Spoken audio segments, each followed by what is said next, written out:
Yeah, But I just keep getting low balled on investors. I close on one just north of White Rock Lake this week. Airbnb opportunity, but it's a 4-bed, 3-bath with a pool.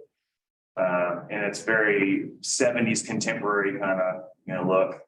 And so we were going for a specific look Right. on that one. Well, this is a 1940s house. Okay, It yeah, needs a lot of TLC. It needs some updating and all Yeah. that, but it's a great area. Yeah, Like literally you can walk to the Arboretum and to the lake. yeah, that's a big deal. I mean, who are you marketing to are you marketing to some of the Airbnb crowd? No, Okay, I need to get, that's, you need to show me that. that's the way to market. So there's a lot of Facebook from the Airbnb side that I would probably, some don't allow marketing, some do. So I'd focus in on that, and then I would focus in on anybody who's managing Airbnbs. What's up, Bob? How you doing this morning? Good morning, good. Is it at 9? 9 o'clock, I think, yeah. So I would probably start searching out some of that, and then, I would ask on the KW Facebook page here, at Plano, I'd say, who do you know that manages Airbnbs or other Airbnb realtors? The guy that we'll use a realtor from time to time when we're finding something. And so the guy that I use, his name is Cody, and all he does is sells Airbnbs. Cody Carsons. And so I'm happy to give you his number and call him and say, give me some feedback on how this would look as an Airbnb. Okay, And I would do that just to get some information. Here, I'll give you his number just one second. I was okay. even a counterpoint for myself on something. Let's see. Meet with Mark.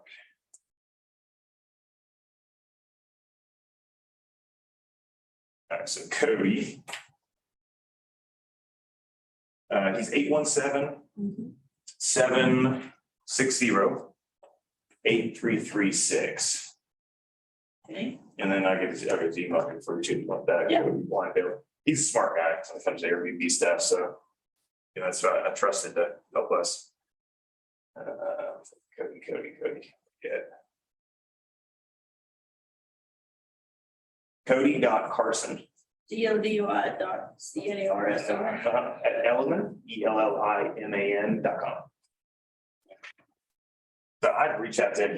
He also pays for the global AirDNA subscription that runs numbers. And so if you could talk him into running a report for you, it will show what the place will rent for on a per diem as an estimate. And it shows what the occupancy rate is within that area. And we'll tell you on Airbnb, this is just for your knowledge, but they've got it on the docket in Dallas to try to somehow ban Airbnbs potentially, right? And they're trying to do it through this hotel tax direction. So you may want to do a little reading up on that as well, just to have knowledge about it. They may or may not, they may do subsections. They're talking about how Airbnbs have been disruptive to, that's their angle, but make no mistake, the hotels are lobbying in that direction Right. to eliminate their competition. So that is a potential risk, but just, Okay, if it's still a good value either way, then even furnished long-term rentals can do pretty well in those areas okay. because of all the amenities they have. So, Well, like I said, it's 1940s. It does need a lot of TLC. Yeah. The location is killer, so. yeah, Even if someone that wants to come in, tear it down and build a $2 million house there. yeah. I'll pull it up and just take a look at it. We're buying a few of them right now. It's kind of The one right next door to us, it just sold for 1.2 million. It's a brand new one. nice. Yeah, But there's several throughout the neighborhood. I think there's a couple that are going up now. They're like 1.6, 1.8. yeah. So Yeah, no, that's a area being gentrified heavily, I know. So what's your phone number? it's 972-850-8501. Okay, I'll send you The info on it. I'll take a look at it. But yeah, that model allows people to pay, investors to pay a little more for a property and still make plenty of profit. Right, exactly. Because otherwise you have investors talking about the 1% rule. It's like a $400,000 house typically has a rent for $4,000. So not unless it's in a special thing, location.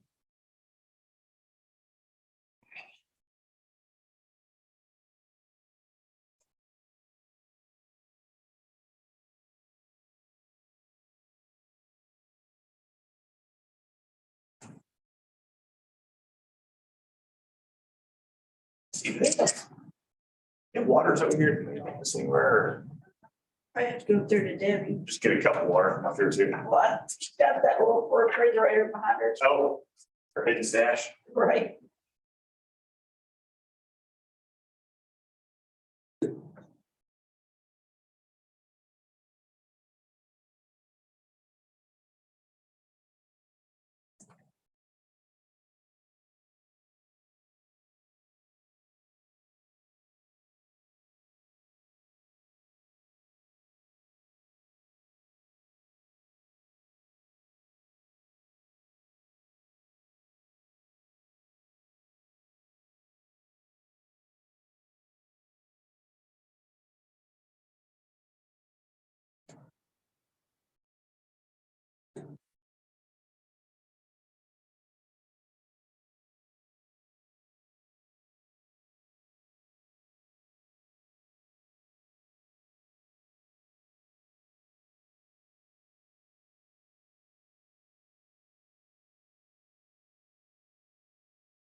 I see pretty much had to race in just on autopilot now. He's still working on it. I haven't been as focused on it recently. Yeah, we've got several other things happening right now on the business front that taking my attention. So but no, I mean, what I'm trying to do right now is grow my personal points up to a certain level.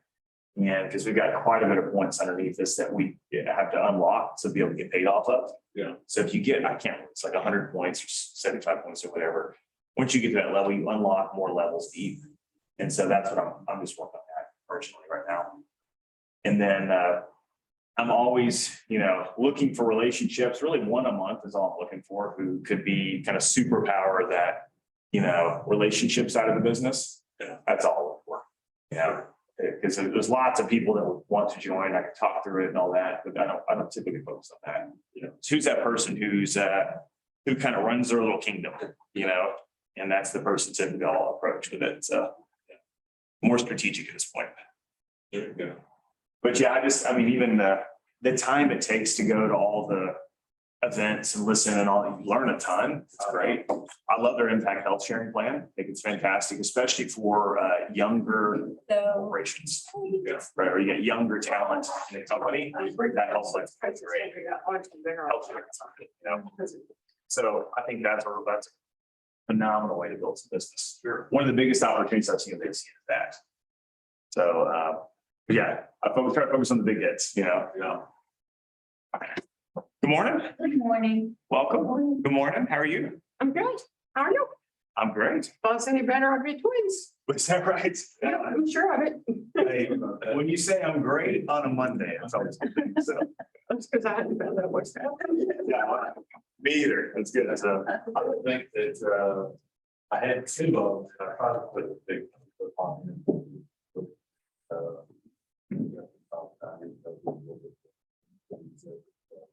Because the cost of the hot water here. It's like 60.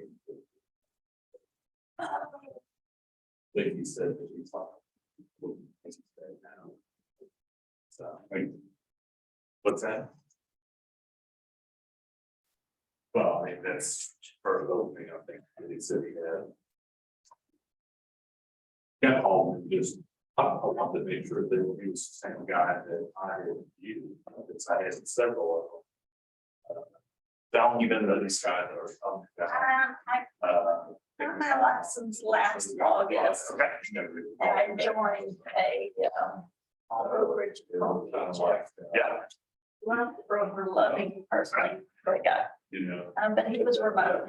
Yeah. So it was just hard for me to, have to get FaceTime. yeah, well, I mean, it was just tough struggling with, Yeah. learning the business and Mhm. you only saw him once a week, so. Yeah. And then he was like, well, just watch the videos. Yeah, it's not the same, right? Right, so then I joined Keller Williams in February. Okay. It's nice having people around. 100%. That would be here, so. Yeah. Yeah, there's sometimes those offline conversations, right? Just helping you feel good about what you're already doing. Right. Or not good, right? You don't need to make a change, so that's always good. Almost. Yeah, right. And I'm almost free Yeah, that's for right. my kids. Yeah. Maybe you see somebody else doing something you're like, oh, that's a good idea. Well, and my struggle was, I done sales my whole life. I was in high end bridal, Definitely good old. Okay. Miranda Lambert, her wedding. Mary Blake Is that right? Sherman, I Yeah. told Alan Jackson's daughter. her wedding. Yeah. I know you all got a. But my couple was- Place. For 50 years, I had this installed. I never did a computer my whole life. I never done that, Yep. So learning the business, the real estate business and And trying to learn technology. how to do a computer too. Yeah. It's just way overwhelming for me, Yeah, it's all, and everything's digital these days, right? So, especially when you're in a remote office. So yeah. I picked it up really fast, but it was just, I don't know, we, I don't know how it many was sections. a lot to take on at once. For sure. It takes patience. Well, again, when you're already learning how to have a conversation, hold yourself as a confident salesperson, you have to go deal with that too. Right, exactly. So you're drinking out of a fire hose. then, So, But I was at that point now, I've gotten the computer down pretty good enough to get by. yeah, I guess so. Get contracts. Oh, that's amazing, right? So check email. I know, I thought it was coming. I've done transaction loans. All right, I guess. Yeah. I guess. Working other than. No, that's awesome. It takes some time up front, so It's nice to have something for a lot. that's awesome. Congratulations on that. Yeah. We're entering a fun environment here, a lot of new opportunities. So we're gonna talk about that stuff today too. Susan's gonna kick us off or the plan is here.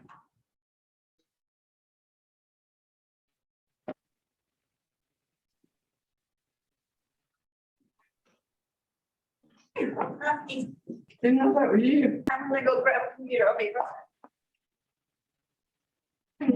Morning, happy birthday. Oh, thank you very much.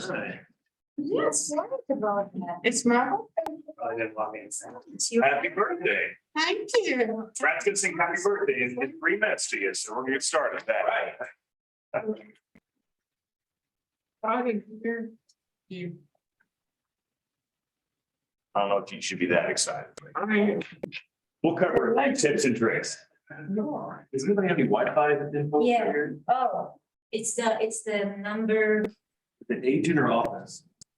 you know, yes, it's the 7,000 at the end.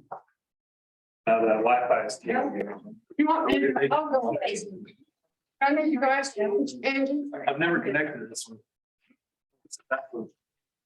Should be the office phone number, so. And 7,000.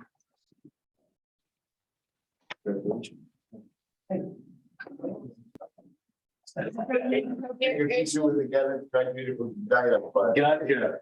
Morning, how are you? Good to see you. Like that shirt. Sharp. Representing well. KW on the way, right? That's right.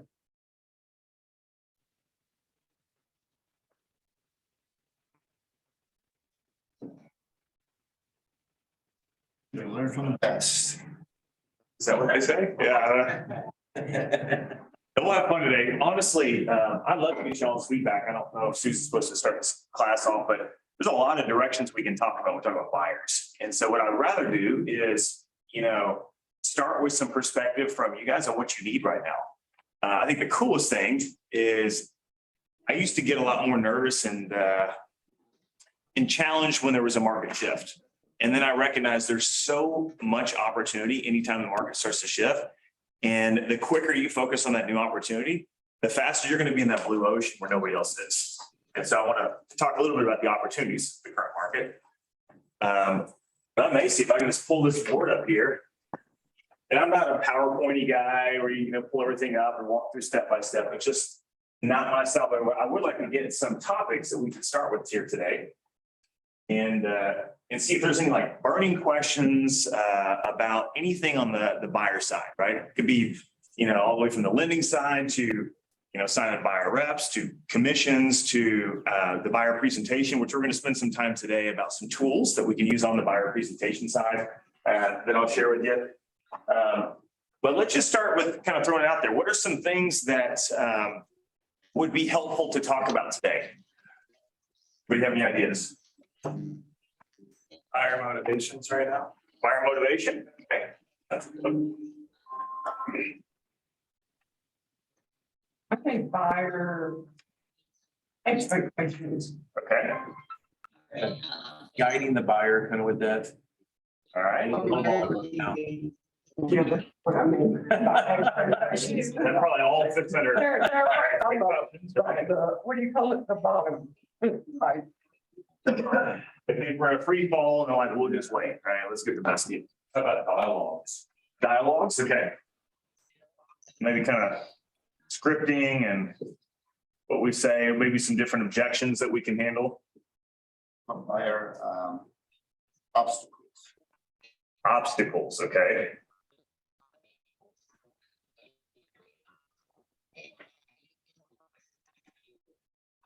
What's cool is all these items have one thing in common.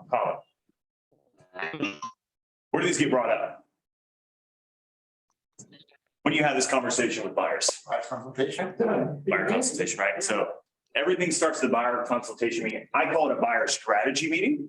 It's a little less doctorish, right? So it's a buyer strategy meeting, and also they expect to get some strategy. That's cool too, right? Help them with some perspective, the market strategy, that type of thing. So Is this being Zoom?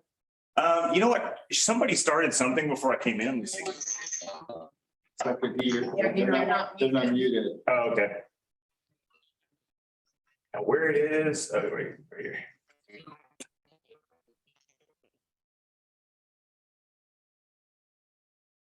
Oh, I think they're muted now. Okay. Yeah.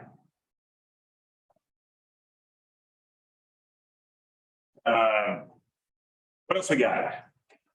So buyer motivations, expectations, dialogues, obstacles. Anything else specific? probably finance. Financing, okay. That's probably gonna be, it's on stars. Yeah, so maybe financing tools, right? Yeah. I agree, it's a big one right now. I just found out the other day, so ARM discussion has come back up, right? So people are starting to talk about ARMs, but if you talk to someone knowledgeable about it, the difference between an ARM rate and a 30-year fixed rate for a traditional normal loan, $500,000-$700,000 loan, right, is actually not that much different at this moment. But if you go into the jumbo space, it changes dramatically. So now for these people buying $1.5 million range, right, the jumbo ARM is actually priced better. So there's some inconsistencies in pricing right now. And that's changing kind of day by day. So to have an expert that you can get, you know, access to, a lending expert that you can talk to about where those opportunities exist, it's kind of an ongoing kind of moving target at this moment, right? Especially every time they announce the month over month, year over year inflation data, everything just, you know, the market reacts, right? So we'll talk a little bit about that and some of the lenders that we've had success with. Any other ones?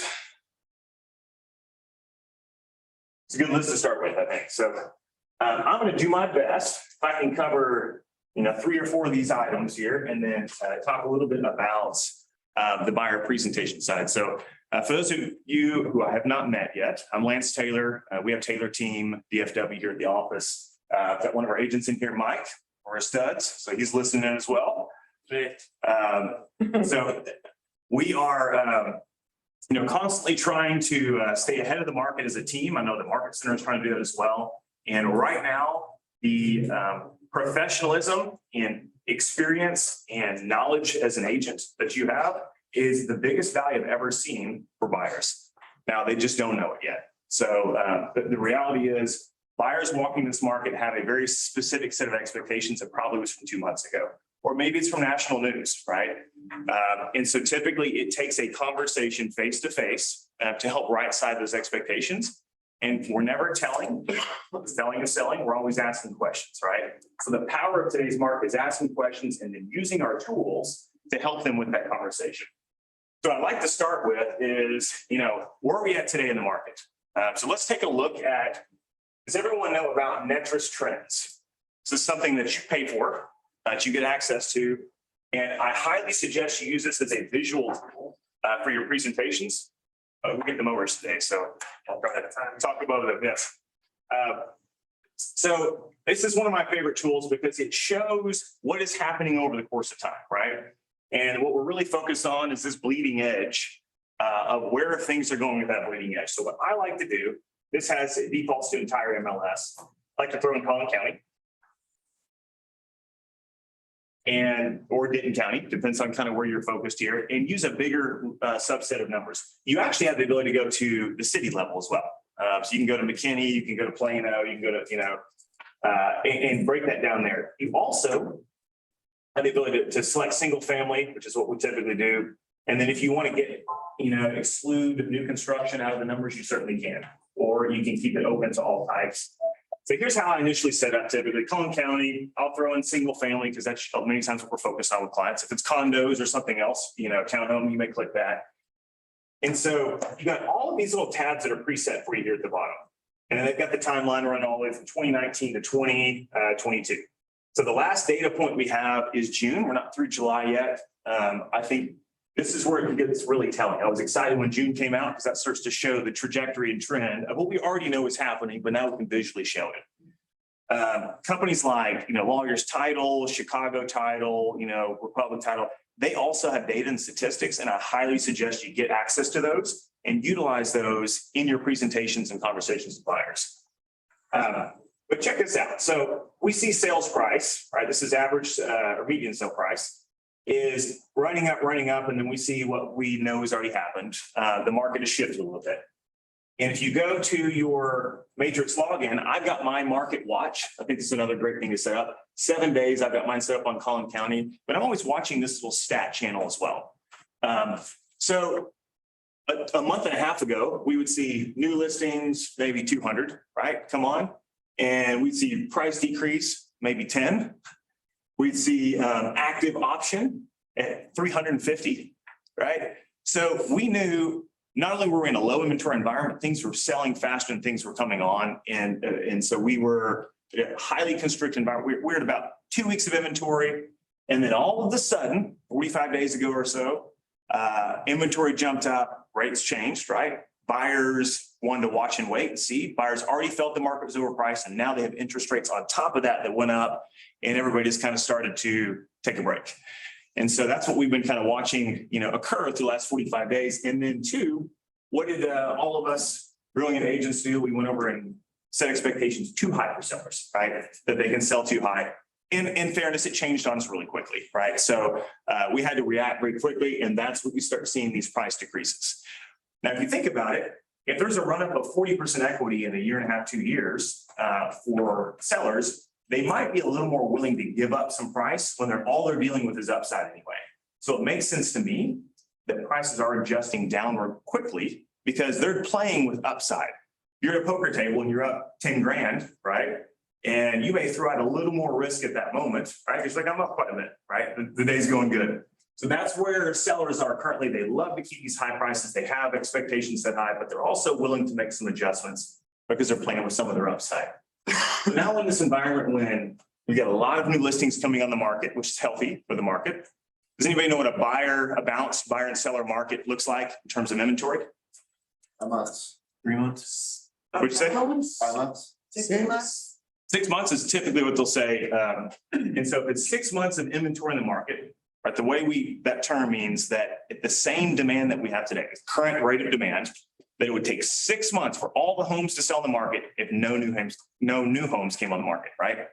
So that means the average home would probably sell in that situation in about 3 months. Okay, so you can kind of run some quick math. We went from 2 weeks of inventory to 2.5 months of inventory. So, and I have to look and see what it currently is, but roughly, let's say 2.5 months of inventory is what we're sitting at. So what that would mean is the average house sells in maybe roughly half that time. So it was no surprise to me when, you got 90 days is 3 months, right? When homes are starting to sell in the market for 40 to 45 days before they go under contract. And you're seeing these price adjustments go in to try, it's this jockeying for the right value, right targets, right? So all this is happening right now, and we have buyer expectations are a mess, seller expectations are a mess. And so this is where we can start making some traction. Buyers think the market's in a free fall. Sellers think that their home should have sold in 4 days. And so we've got a huge mismatch, right, in expectations, okay? So I think it's really good to start leading with this. One of the first things I do when I'm pulling up the market on any days, I'm looking at this information, and then as soon as this report comes out, go back to our trends report, I'm taking a look at the data here. So let's look at what happened to days on market, right? So, back in the normal days, we'll call it, this is normal, even in a good time, right? So this is May of 2019. I think that's a good year to use as a baseline, right? The median days on the market at that time was 26 days in the market, right? Then we go into kind of an off season, right? And then it goes up January, February, typically a slower time to sell. It's 52 days. So then we go into this low inventory environment. And everybody seems to be moving from California to Dallas and buys up everything. And so we get into the bidding wars, and we go all the way down to our average in May is 5 days on the market, right? And you could feel it. The only reason it's 5 days is because by the time you collect all the offers and make a decision on it, it took 5 days. Had to get through the madness, right? And now for the first time, we see this little uptick pop up, 7 days. And I imagine in July, you're going to see a pretty big uptick here again. So average days on market is going to continue to change here. Now we look at percentage of original list price. So here in April, we're at 100. This is an average for the market, or a median, I'm sorry. A median for the market. You click average down here too. It's a good average. 109.8%. On average, the average home went 10% over list. So if someone's buying a $500,000 home, $550. That's the price. Right? They want to buy it today. And then we go down to a whopping 105%, right? And again, if you look at homes right now, what are homes selling for? List price, a little less than list price, just depends, right, on the scenario. If you've still got that zinger with the pool and the large lot and backs to the green belt, yeah, still maybe multiple offers. But so we're watching these numbers change. Here's month's supply that we're talking about a minute ago. In January, this is for the entire Collin County market. So if you look at Allen, for example, or other markets like that, could be even worse. That's 0.4 months. That's less than 2 weeks of inventory. So at the current rate of demand, that meant that we were going to be out of homes in 2 weeks if no new homes came on the market. And there was nothing on the market at that time, if y'all remember. So if you had a buyer at that time, it's pretty difficult to do your job because there's not anything to buy. So we're all looking for off-market opportunities. We're looking for anything that comes on the market as it coming soon, like to try to catch those, right? And then now look at us. June, actually the number is 2 months of inventory. So we went from 0.4 to 2. So 5 times the amount of opportunities for buyers came on the market. That's one way you can look at it, right? And then let's look at showings. Here's another good one. We'll say shows depending here. So in January, when one house came on the market, where'd all 36 buyers go to? One, that's all there was, right? And it happened within 3 or 4 days, right? So now we have more listings. So we're spreading out those showings among the listings. So now it's on average 12 median showings to pending, okay? Before that, 36, everybody runs through all together and puts an offer and you get 10 offers and that's a wrap. So as a listing agent, it was a pretty quick process. Now it requires 12 showings to get to, let's say, a pending on average. Well, if you look at the rate of our showings, I was telling somebody else in here a minute ago, we had 8 listings on the market as of like 2 weeks ago, and we had a total of 6 showings across all 8 listings. Gosh. So if you're lucky, you're getting 1 showing a week. So how many weeks does it take? You got to get 12. Takes 12 weeks roughly. And this is all averages we're talking about, right? So again, market has changed. We all know it, but how do we show it to the buyers and sellers so that it makes sense? So let's spend some time with this. And, whether you're talking to a buyer or seller, maybe it's a seller and a buyer together, what are the conclusions that you're helping them make with this data? Okay. Let's talk real quick about opportunities in the market. So when we had the situation before, when there was no inventory, how many sellers were willing to put their house on the market and step into a market that there was no homes? The sell by opportunities were extremely difficult, right? Even if you came up with creative strategies, it's like you can buy your home before you sell, right? Which is what we try to do. Or if you sell your home, we're going to get you a 60-day lease back, right? So we're going to give you some time. So now a seller, they're putting their house in the market, they can buy in the same market. But what's the challenge now is they're giving up an interest rate typically, right? They're giving up their 3.3% interest rate or 3.25% interest rate to go into a 5.5%, 6% interest rate, right? So think about what issues in the market. So move ups and move downs are now possible now, but it takes a very motivated buyer. They got to be motivated by something outside financials. How about investors? Investors couldn't find anything to purchase 4 or 5 months ago. Now all of a sudden, we've got this Airbnb buzz that's happening. Investors are able to pay a little bit more for a house because Airbnb profits are higher, a lot more management, but profits are higher. So that's a market that's been really hot in the last couple of weeks. The other thing is investors putting in offers on multiple homes to see whose motivation is the highest. Not a fun game sometimes, but again, there's an opportunity because somebody in this market needs to sell. And that's the one that they're typically going after. If you're selling and buying in the same market, what happens to your equity? If someone's worried about selling for less, how could you have that conversation? They're selling for less and they're going to buy a property. You're selling and buying in the same market. What is your equity really doing? Just doing it. Transfer and equity. So really, it's kind of a moot point, right? If they're selling for less, they're also buying in that same market. So we have conversations a lot with sell buys is that we're just transferring equity, whether we sold higher and bought higher, or we're selling lower and we buy lower, does it really matter at the end of the day? They've got sufficient equity to buy. So now it's really more of an interest rate discussion, okay? So just be thinking about what's the silver lining in the market and how can you use that as your banner to discuss at open houses, conversations with buyers. If you aren't pointing it out to them, if you're not putting your ideas in their head, then they're likely not going to know what the reality is, what the opportunity is in the market.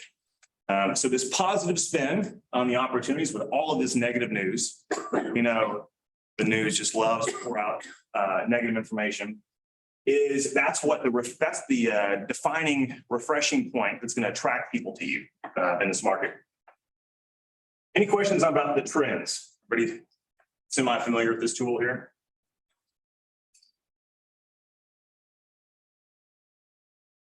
Another thing I want to point out is what are we doing to add to our professionalism in the market? What are the reports and information that you have access to? Does anybody know about RPR? NAR, RPR? Who's used this tool before? This can find information on properties anywhere in the nation. So if you've got a seller, coming from out of state or a buyer that's moving out of state, you can actually pull data all across the nation with this platform. I think that's powerful. You can actually send reports across the nation. So if you've got someone who you're trying to refer to an agent out of state, you can actually go get some information and provide that information to them and create a value. It's, because normally it's just what's inside our MLS, right? So I want you to know about this tool. You can create a property report for properties that looks like this. It brands your information. It shows, a ton of detail about a property, okay? All your basic details you're gonna see in MLS, but then it shows all of this, they've got livability indexes, right? That go across the board, talk about housing neighborhood, walkability. You probably wanna review this report before you send it to somebody if they're making decisions on it to make sure it's not skewing information. But I would just say that the professionalism that we have in these reports can really provide some great helpful information. Median estimated home values within a zip code. This house, zip code, Dallas County, Texas. So all of this is for your high C buyers. People who want data, this is a great tool to be able to use and provide them more information, okay? So I recommend go run one report. It's free to do this as a realtor. You just go to NAR, RPR, and I think you just use your same login from Metris. Yeah. So just want to make sure you guys are aware of that report there. Okay, so let's talk a little bit.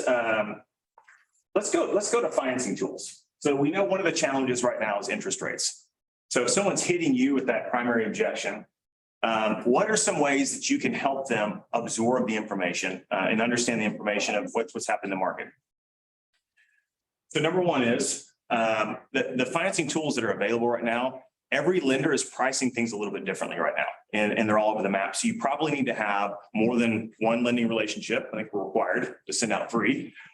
So we want to make sure we have a couple of different options to share information out and make sure that we understand how the lender is going to have that conversation with the buyer.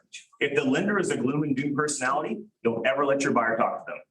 You better make sure there's a positive step, anybody you connect them to right now, because that can be the one discouraging factor. And people in general, I think, they're very sensitive about their financials, right? Nobody wants to be told that they haven't done well enough in life, whether it's their credit score, their assets, their income. So I think there's a lot of sensitivity around the financing tools. Have y'all heard of Angel Oak lending? This is non-QM lending. So one thing that has changed somewhat is that Fannie Mae and Freddie Mac, the guidelines are going to start, you're going to start seeing a little tightening on some of the guidelines. Okay, so you need to have some other options outside of your normal just run-of-the-mill lender. So we use Donnie Walton at Angel Oak Lending as an alternative lender, especially for your business borrowers. This is kind of always the case. 1099 borrowers can be tough. Is you need to have lots of tools in your toolkit. They have provided a lot of solutions for our clients. I highly recommend Donnie. He's been in the business for 20 plus years. And Angel Oak has those non-QM products that don't have to conform to the tight little box that Fannie Mae requires. Okay. The other thing is talking a little bit about ARMs. Look at the pricing discrepancies. Have the lender look at pricing discrepancies and offer 4 options. So one lender can provide multiple options that someone can pick from. And if a lender's offering only one option in one direction right now, they're making a huge mistake. Okay. I saw a post the other day. I thought this was pretty clever. I'm going to share this real quick. I think I screenshot it. So anyway, I can't find it right now, but basically it was an agent was talking about if you could buy a $400,000 house and 2 months ago, you're going to pay what? How much on average over list price are you going to pay? There you go. The average in Collin County was 10%, right? So we'll just use that. You're going to pay $440 for that house. Okay. If you run the numbers on $440 at a 3.5% interest rate, and then you run numbers at 400, you can get that same house at 400, let's say at list price now, at a 6% interest rate. You actually do the math, the payment's lower with the interest rate that's higher in this case. So things don't always appear as they seem. When people are over-focused on just the interest rate, they need to actually run the numbers full out and understand the opportunity of this market. Not only can you choose the home that best fits your needs now because there's more inventory, but also your payment, which is where people are mostly driven to make decisions. Your payment may or may not be any higher than it would have been if you bought 2-3 months ago. And so I think we need to have lenders running these side-by-side comparisons. The other thing that's happening right now is we're in the middle of rental season. Everything's changing over. What's happening with rental rates across the board? They're going way up, right? Everyone's trying to catch up to the market right now. And so now the alternative that a person has to choose from is, do I pay the higher rent rate or do I go take the plunge in the real estate market, right? And go purchase. Well, now there's inventory. There wasn't before. So this is a huge opportunity for these renters to be able to step into the market and have more choice of selections. And then, you know, you also need to be educating your buyers. What can they write off? And in Texas, we can write off it's up to $10,000 on our property tax, right? We can write off, I think the number now is $750,000 loan. You can write off interest on $750,000 loan or less. Those are all write-offs that may also help sweeten the deal for them. The other thing we talk a lot about too is, your launch pad is where you live. And so if you're transient and moving your family around, how confident is your family going to respond to all the opportunities in life? Job opportunities, the kids' school, maybe, a little more transient. So when you get a consistent place to live, how is that going to affect the family's psychology collectively? And so get into those conversations, because really what it does is it unearths the buyer's motivations of why they might make a move, right? So buyer motivation in general is the reason they're going to make a decision. If they say it's financial, you've got to get down to the deeper equation of what's really driving what they're doing. So if someone says, hey, it's just too expensive right now to buy and interest rates are too high, say, hey, if you were to make a move, what would be the number one reason you'd make that move? But how do you get into the questions that really drive them to make a great decision? And many times it's going to be their kids want a different school. Maybe it's going to be y'all know the reasons, you hear them all the time. Maybe it's going to be that they are in a crime-ridden place and their car just got broken into. There's lots of different reasons that are going to cause people to move outside the financials. So if they hit you with that, you've got to get down to those deeper levels of motivation to figure out what's really going to cause them to make that move, and then get them with that lender so they understand what's, a reality for their life. Buyer expectations. This is kind of, motivation, expectations. I mean, everyone right now thinks that they can get a phenomenal deal.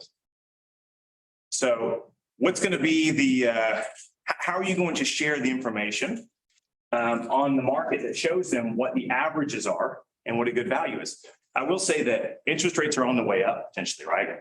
You talk to most lenders, they're going to say, hey, we could hit 8% by the end of the year. If someone buys a home right now and the price is 400 and they want to wait for it to go down to 350, a 1% rise in interest rates negates a 10% drop in pricing. Are you familiar with that? What? A 1% rise? Yeah, a 1% increase in the rate negates a 10% drop in pricing. So if rates go from 5 to 6 and a property goes from 400 down to 360, the payment's the same. So if we're waiting for prices to go down, if that's the buyer's expectation, what are the other factors that are going to affect pricing and payment over that period of time that they're waiting? Now, because interest rates are, although they're not as low as they were 2-3 months ago, in terms of historical averages, they're relatively low. They're very reasonable. And yet we're seeing prices kind of make some movements right now, is that if interest rates go up to this 7-8% number from a 5 or 6%, it doesn't matter how low prices get, the affordability is going to get affected in a negative way. So I think that's probably the number one conversation you have to have with buyers. If they're expecting to all of a sudden get this phenomenal deal and time the market, then they need to understand what the other factors are that are going to influence or affect that decision. So what would be some examples of dialogue? Yeah, go ahead. I have a question. So we're seeing sellers' contributions coming back. Yeah. What is your thought on advising them to say, hey, instead of trying to get a deal, get the offer full price with a 20,000 sellers contribution and then use that to buy down your interest rate? I think that's a phenomenal opportunity in the market. And especially new construction's offering 5% now, 3, 4, 5% sometimes on commissions. And they're also offering big buyer incentives up front. Is running the numbers with buying down points. You could take a rate from, let's say a 6 or a 6.5, you could take it into the low 5s, and that can affect the payment tremendously. I think it really depends on what the buyer is driven by. Many times it's payment. Sometimes they overfocus on interest rate, and when they do, the lender partner have to convert that expectation to what the payment is actually going to change to, right? But that's a huge opportunity. Now I'm seeing some sellers, as listing opportunities that they're actually offering $10,000 to buy down interest rate. I don't know if that translates directly to the market yet. I mean, you guys tell me, what do you know, if a buyer sees that, do they know how to translate that $10,000 to what their payment's gonna be? No. So I don't think that's helpful at the moment. The conversation has to happen with the lender up front. If they know, then the buyer knows after talking to the lender that if I get a $10,000 credit, then I'm gonna have this interest rate that's gonna drive this payment. Now you can go out and hunt that opportunity and you as the buyer agent can structure that, right? But I don't think that the listing agents offering it is moving the needle right now. Because people are watching prices fall, everyone's just looking at the price. And so they're making decisions based on what's the best value, entry point into a neighborhood. Which that doesn't include some of these other seller concessions. What are some other so someone mentioned dialogues. Who was that? So give me an example of some dialogues that you would like to hear play out. Well, the biggest one is interest rates. Okay, And what I'm finding is I'm having the buyers, again, looking for the deal. yeah. So talk to me about what's the questions you've received on the interest rate side? Just interest rates are too high, I don't want to buy. Yeah, I mean, it's, people are so hung up on interest rates. I mean, they're thinking 3%, now they're finding it's 6. It's not, I'm not gonna just back with a couple big. We comment draw, if I'm okay, we're never gonna get it for, hit 9. Yeah, And I think that it's, you gotta realize. so the interest rate conversation is always interesting because people mention the interest rate, but they don't know how it affects their purchase. So what if we were able to get you to your ideal payment? To drive the conversation to what it really translates to, right? What if we're able to get to an ideal payment and find some creative ways to get there? And so we have some lender relationships. We work with top 1% lenders in the area, and that's what they specialize in doing is finding the right financial scenario that works for you and your family. Which can I get you connected? So the first thing is they're just mentioning headlines, but they have no idea how that translates to their actual buying power. So that would be the first thing that I would share with the buyer. The other thing I would say, are you moving based on a payment? Or are you moving because there's another reason that your family needs to make a move?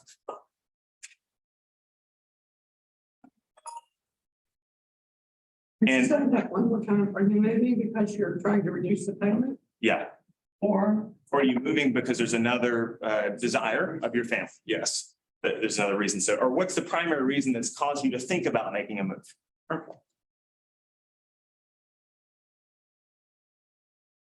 The other question I always ask is, what's your current situation? Where are you currently living? What do you like about where you're currently living? And if they're negative, they're going to go to the flip side real quick. What we don't like is, and they're going to go, through all the things that they don't like about it. You've got to get down to the deeper motivations. They're not just making decisions in this void as if they have the choice to pick or not pick buying a house. They're also having to pick or not pick to stay in the same place they are. So always start where someone is currently and work from there. What are the things that you don't like about your current place? How's that working out for your children? They have children. What does your spouse think about, the home that you currently live in? So all of these questions are going to start revealing what this buyer motivation really is. And what we're always going to find out, it's not financially driven. Nobody only makes a move because of finances. I mean, maybe the single guy that has a bachelor pad, maybe he's just making a decision based on financials. But typically, if you've got family involved, there's other motivations that they're not sharing with you, and you can't help them until you know what those underlying motivations are, right? What are some other dialogues that come up or objections?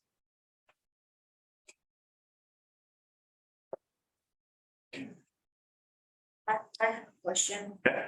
If a client, you do have a cash, and it's just saying, I'm waiting for increase the prices. You do have the money. Are you going to answer him? Are they investor or are they buying for primary? No. Where are they coming from? They're getting a divorce. Okay, You do have a cash. He's just waiting. Is he going through the divorce or he's done with it? No, he's done. Okay. And he's currently happy where he's at. He's not co-living with the spouse still. No, he do have, for the meantime, he's, going to live, in a hotel. They gave him He's living in a hotel. yeah, it's a suite, but Okay. it's, he's waiting over there. He's waiting on. You know, it's tough because in my mind, I would never do that.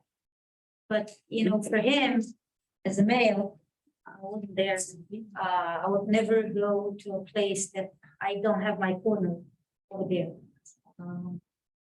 Divorces are interesting because people's mind is all over the place, right? They just separated from a vision that they created with a partner over many, many years, right?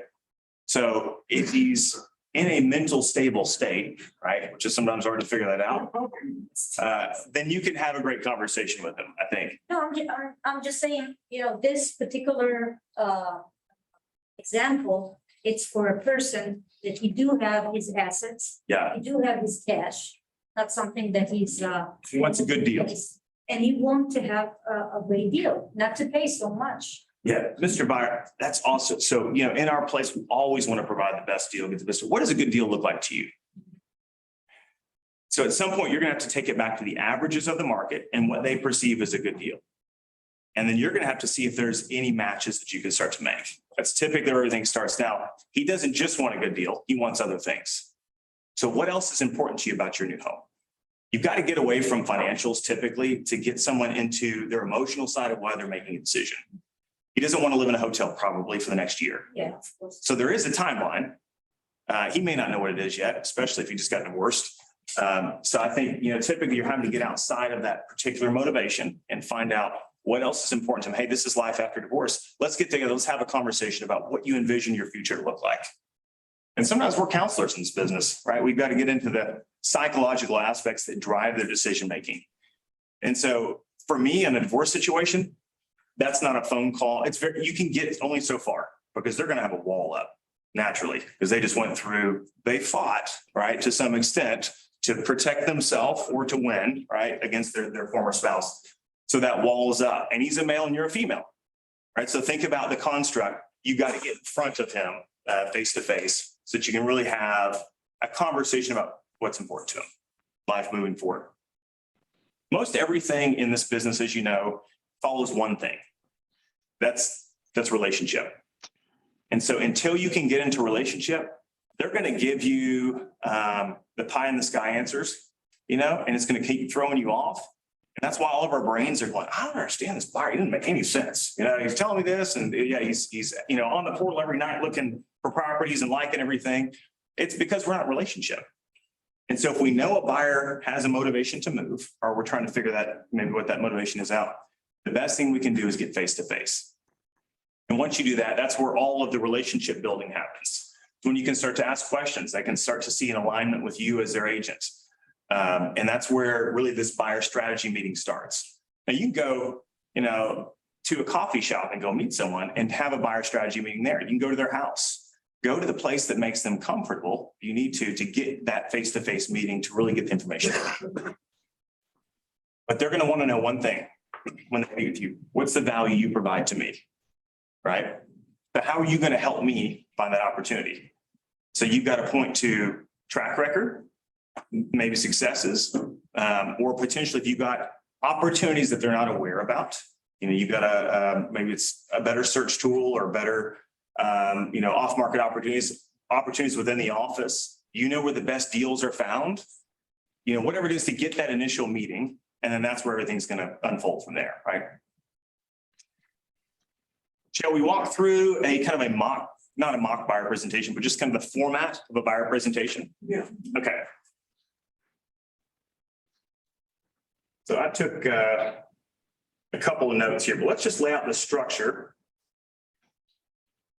of a buyer presentation. So the first thing we do on the call before we set the buyer presentation, we're finding out two things: time frame and motivation. All right, so if we don't have time frame and motivation, we don't really know how to serve them. If their time frame is 12 months out, we may not be meeting them today. It may not be the right time. So once we know time frame, motivation, we're setting the buyer appointment. So that's first step is our initial call, right? Call, we got time frame. And an LP Mama, right? LP Mama, does everybody know that? What? LP Mama. Think I can. Let's see if I can do this. Location, price. Motivation. LPMA, mortgage. Agent, do they have an agent or not? I think that's appointment. I may get the last one wrong. So what is your little mind script that you're going through when you're talking to the buyer? You've got to have something in the back of your head that you're filling in data. So LP Mama is kind of an industry standard among the coaching side. The location, price, motivation, agent, mortgage, and I checked last, but it's at the appointment. Okay. So what we teach in our team is initial call. We want time frame, motivation, and then lender connection. Okay. We got a tool within our CRM. When we're calling someone, we're going to get this information. We're going to leave those notes, and then we're going to do an automatic introduction or connection to who we believe is the best opportunity agent for them, lender, excuse me, for them. So that now that communication and follow-up is on the onus of your lender that you work with. Until you start to build a triangle, right? You've got to have, especially in this market, right? You've got the agent, you got the lender, and you got the client. And so you start to build this triangle of trust, you're always going to be missing a piece of information that they can't take a next step with. So this is our initial call. We set the buyer strategy meeting, so we prefer to call it. And so now we are going to meet, right?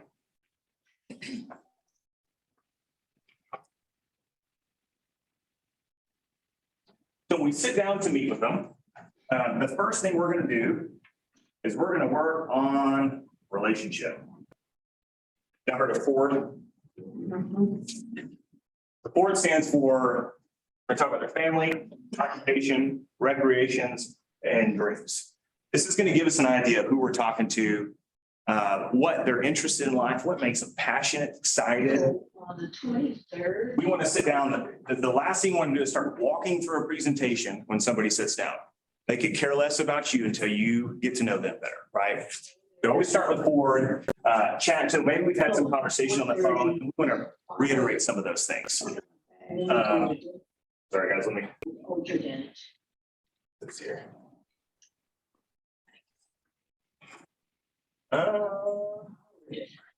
Because it's 1 hour different from me.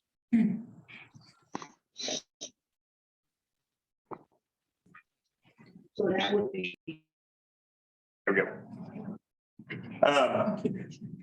So the first thing is we're building dialogue. We're getting to know them better. We're building the trust with them. And we're understanding what makes them tick, right? And what we're really trying to confirm as well is what is this primary motivation? What has them desiring to buy a home? We're kind of testing that motivation, maybe asking, questions that continue to unearth how important that particular piece is. The second thing that we'll go through is I would make this a 10 out of 10 experience.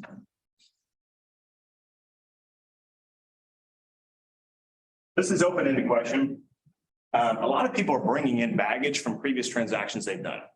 Maybe there's a a-hole agent that, from Mississippi where they moved from and they messed everything up, right? Wouldn't it be great if you knew that up front so that you could cater your presentation based on what their expectation is? So when we ask about a 10 out of 10 experience, say, what would make this a 10 out of 10 experience for you?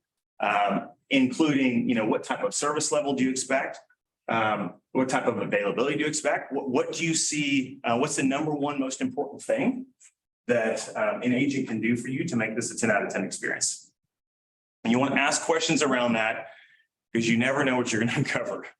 A 10 out of 10 experience to some people might be that you give them a 2% rebate. It may or may not be a good fit for you. Okay, so you want to know that information up front before you start spending too much time. So let's figure out what is our 10 out of 10 experience, and then Always, if you can, have a notepad, have something that you can write on.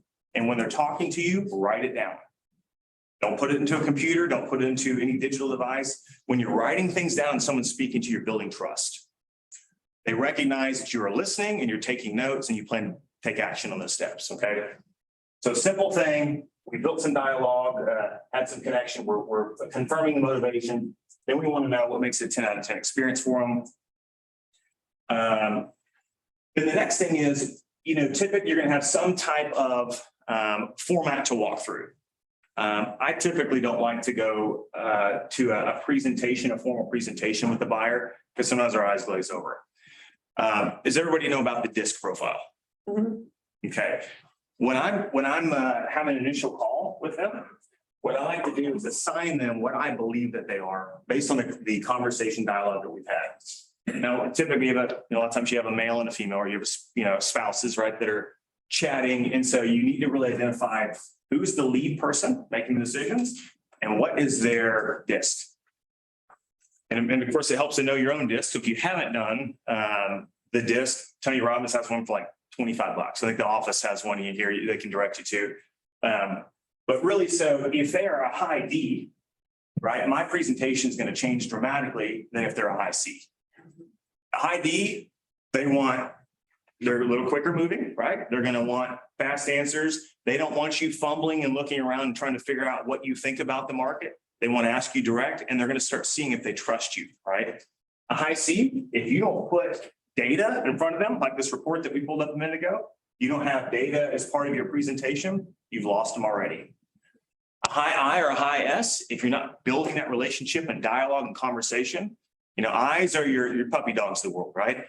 They want a fun house, right? They want the house they can entertain in, that all their friends can see them in typically. So you can start asking questions around what you already know to be true about their personality type just from the DISC profile. And your high S's, what do they want? Typically family. They want to be a very family environment. They want it to be safe, secure. So you already know the themes to play into and how to cater your presentation just by knowing what their DISC profile is, okay? So as you're moving out of your 10 out of 10 experience, I would say now we need to figure out how we're going to cater this presentation toward them. Usually if it's a high C, I'm going to walk them through the contract. We're going to talk about option period. We're going to talk about norms in the market. Here's typically how we negotiate, and we'll talk them through that. Inspection process. If they're coming from out of state, then they likely don't know what the major challenges are for inspections here. We have soils that are expansive. So that's a big thing. Foundation people are scared of, right? We have hailstorms. How does that typically work if there's a hailstorm? Well, many times you're going to get a roof, right? It's hard for a seller to sell a home with hail damage. So we'll talk through a couple of the inspection norms and you want to be able to know some of those top level items off the top of your head. If you want to take it to the next level, have a inspection that's redacted and hand them an inspection report from your favorite inspector, okay? And have them have a copy of that so they can go through and see what some of the major issues are. Compression cracks on the corners of houses. Almost every house has something like that, right? Fogged windows. Maybe having conversations about that. So walking them through, this is a time, honestly, this is really the category is just how are we setting expectations, okay? For the process. On our team, I'm going to introduce them to the people that are going to be touching their transaction. If you have a transaction coordinator, now is the time you want to bring that person's name up, their information up, how that process rolls forward once they go under contract. Make sure that you've introduced your team or the individuals that are going to be connected to this transaction. Another thing I'm going to set an expectation for is how many homes we're going to view. Have you ever taken a buyer out and showed them 10 homes and they don't remember which upstairs went to which downstairs, went to which backyard? We are doing our buyers a tremendous disservice if we are order takers. We're the professional, we're supposed to be, not them. So how are they supposed to know how the process goes if we don't tell them and share them? So what I prefer to do is typically we show no more than 3 homes on an outing. And I'll usually ask them up front, hey, once I get a clear picture of what you're looking for, is it okay if I take you right to it? And you're asking a question strategically because they might go, you know what, Lance, I want to see 50 houses. Like, I'm not going to know what a great opportunity is until I see 50 houses. And so we're going to have a little conversation about that up front.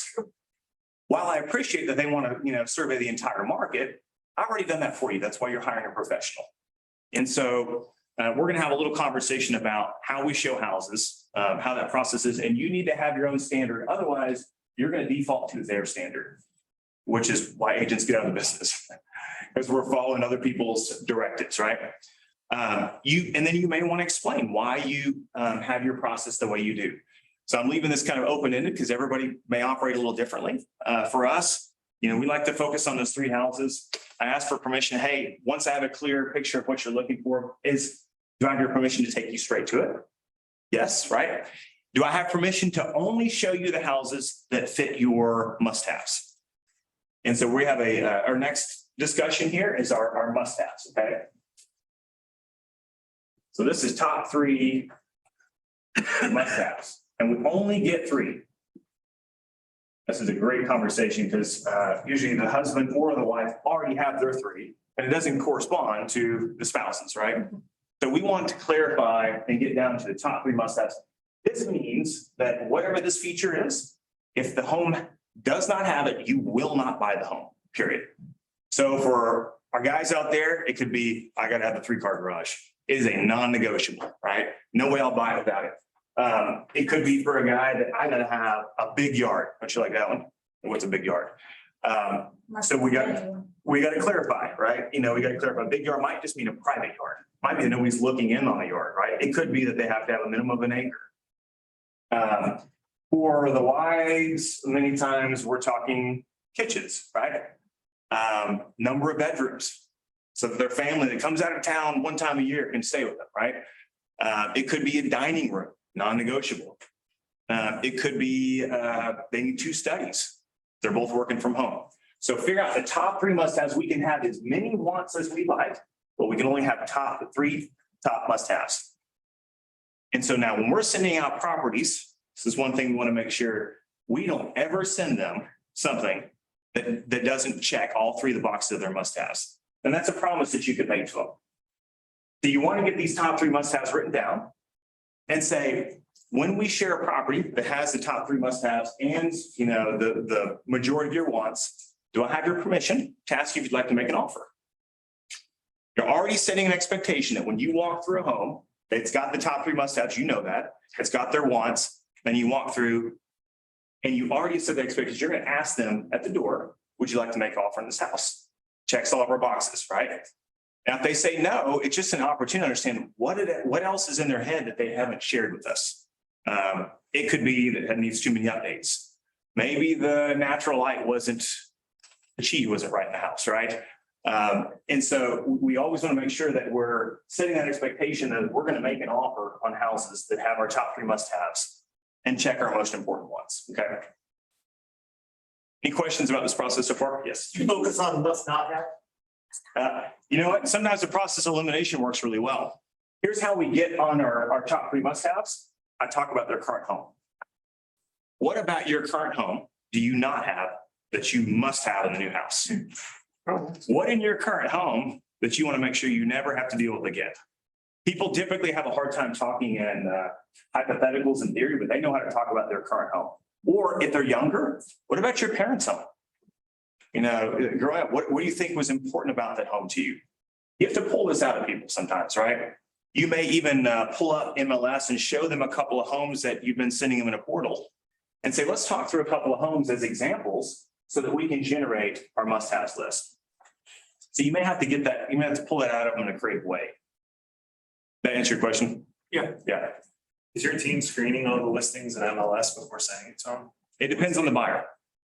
Yeah. Initially, when we first have a conversation, no, we're sending them everything. We want a broad spectrum. Once we have this meeting, we're going to narrow that down. And typically, I like to do it when I'm with them. We're going to set that search. Now, concierge search is what you're talking about, I think, right? Yeah. We're going to set that search, and it depends on the buyer. And many times we'll ask the question, hey, if we send you opportunities that are close to this, but not, precisely on target, are you okay with that? Or do you only want to see the homes that hit your, top 3 must-haves? Most buyers want to see more homes. So if, have you ever had the buyer get mad at you because you sent them a listing that was like not specific in their wheelhouse? Yeah. Yeah. I have too, actually. Yeah. So certain personality types have a very specific expectation. Kind of goes back to our 10 out of 10 experience, right? They have an expectation that you as an agent are only going to send them homes that are a flawless fit for them. And if that's the case, we all have this feature called concierge search. You set that up and you make sure you're reviewing that once a day and releasing those as they go through. So again, we're asking questions about their previous home because that's what sets up the baseline. And then we're uncovering that underlying motivation as they're talking through that. Let's see. This is my favorite part of the search. So let's run a mock search. I'm just going to show you guys. Here's how we present the market in the detail. I don't like to say no to people. Someone says, hey, I want that home with 1 acre and with 4,000 square foot and our budget's $400,000. Now, if you go 2 hours from the Metroplex, you might be able to find that home, but they typically want it within 10 minutes driving distance from their workplace, right? So here's what I'll do with those clients. I won't tell them you're never going to find that house. Good luck with that, right? What we'll do is we'll set it up and I'll have this tool pulled up just right in front of them. I want them to see the search tools that we have. What this means though is you need to be proficient with MLS when you have a client sitting with you. So you need to be able to know how to navigate this pretty quickly. So here's what I'll normally pull up. We're going to pull active properties, right?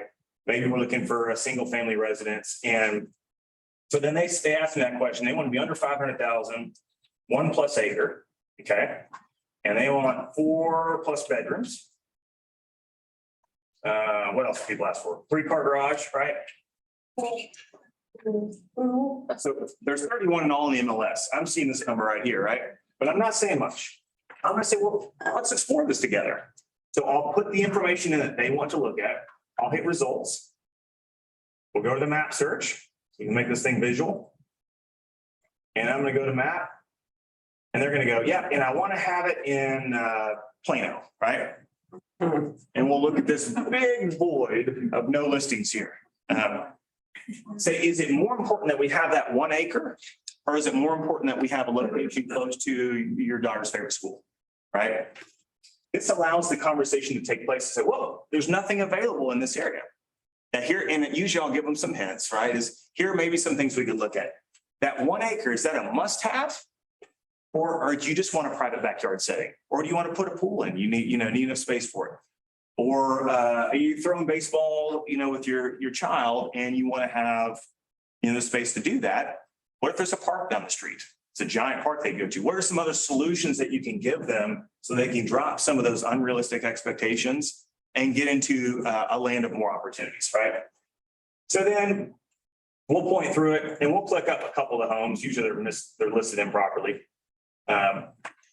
So like this is out in Fairview, is showing it in McKinney, right? So you're going to see some of those anomalies that show up on the map, and we may talk a little bit about that. So here's a home, 4-bed, 3-bath, 1.1 acre and 3-car garage, and it's within our price range, and it's in Fairview Meadows.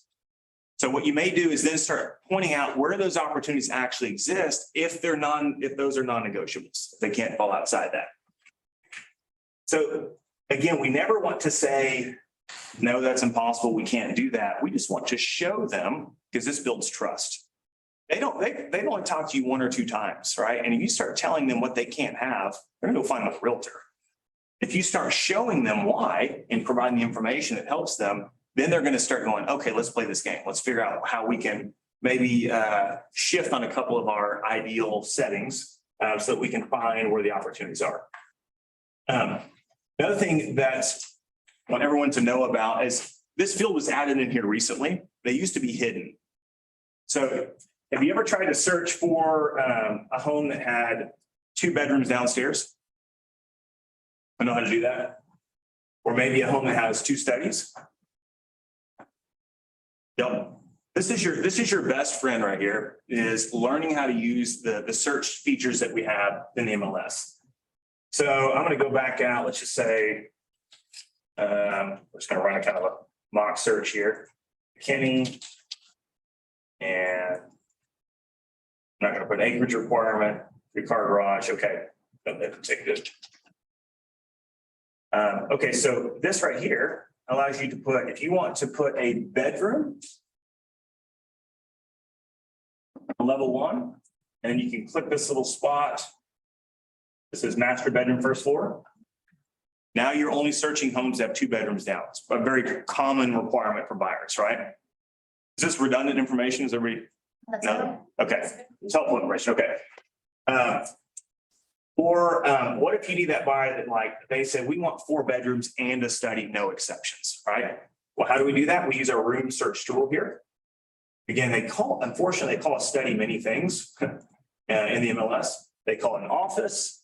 They call it a, you're all probably seeing it before me here.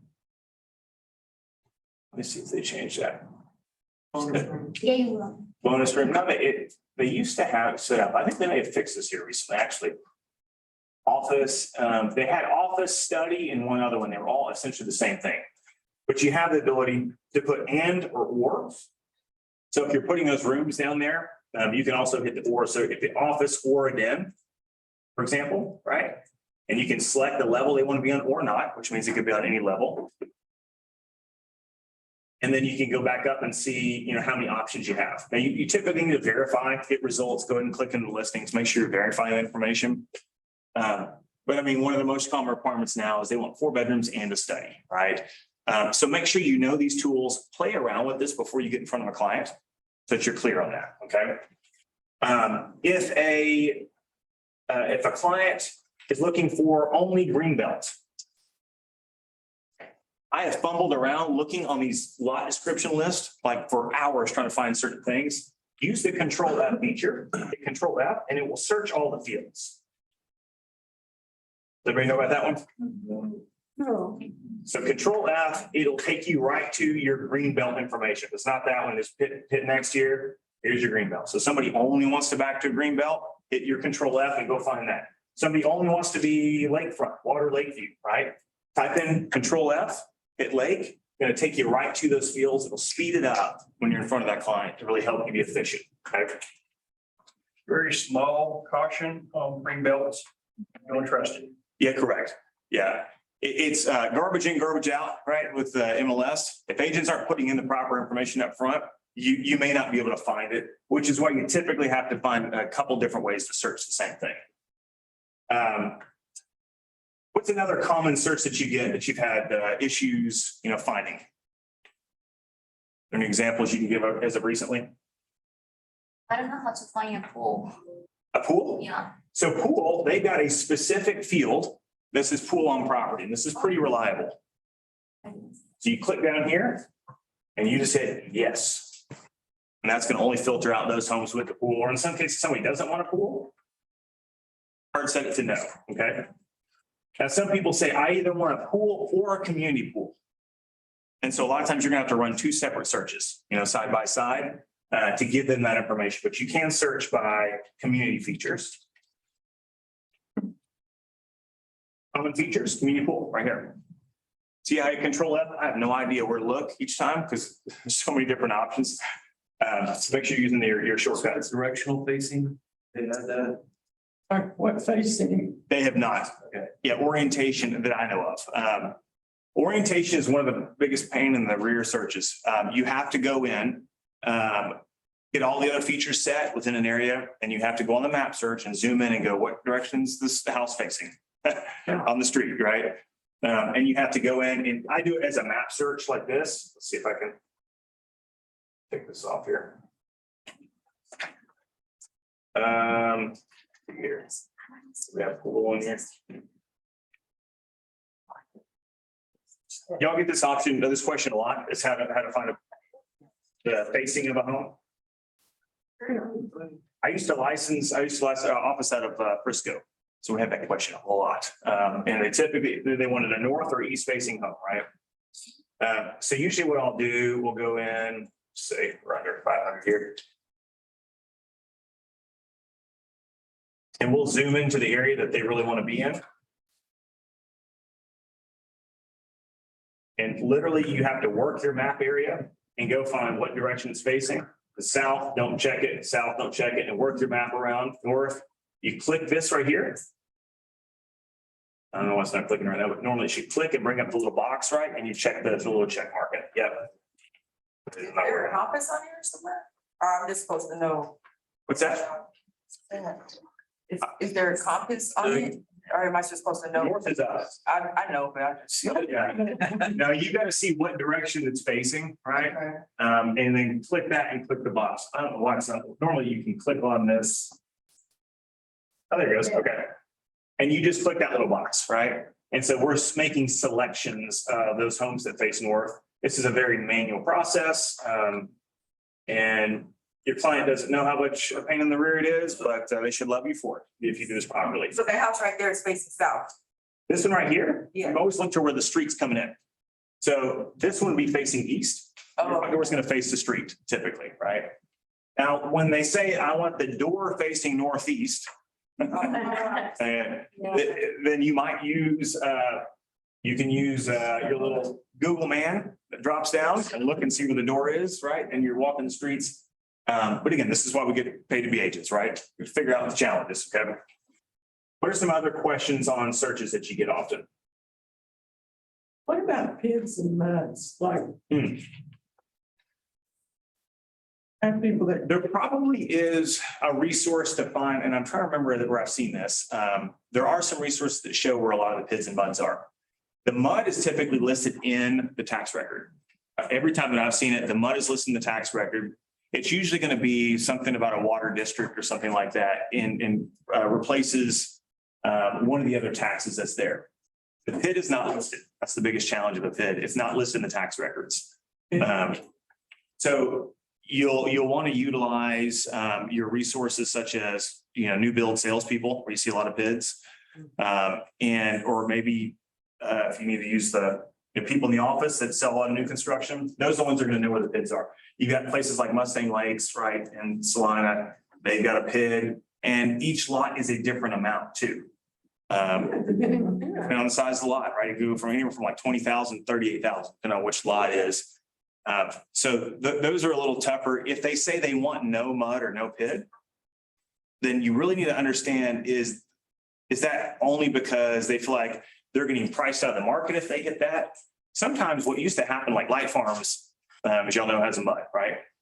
Well, Light Farms was priced 10 or 15% less than like Windsong at that time. So the prices were less, but you had a mud. So it depended on the kind of a mix of options.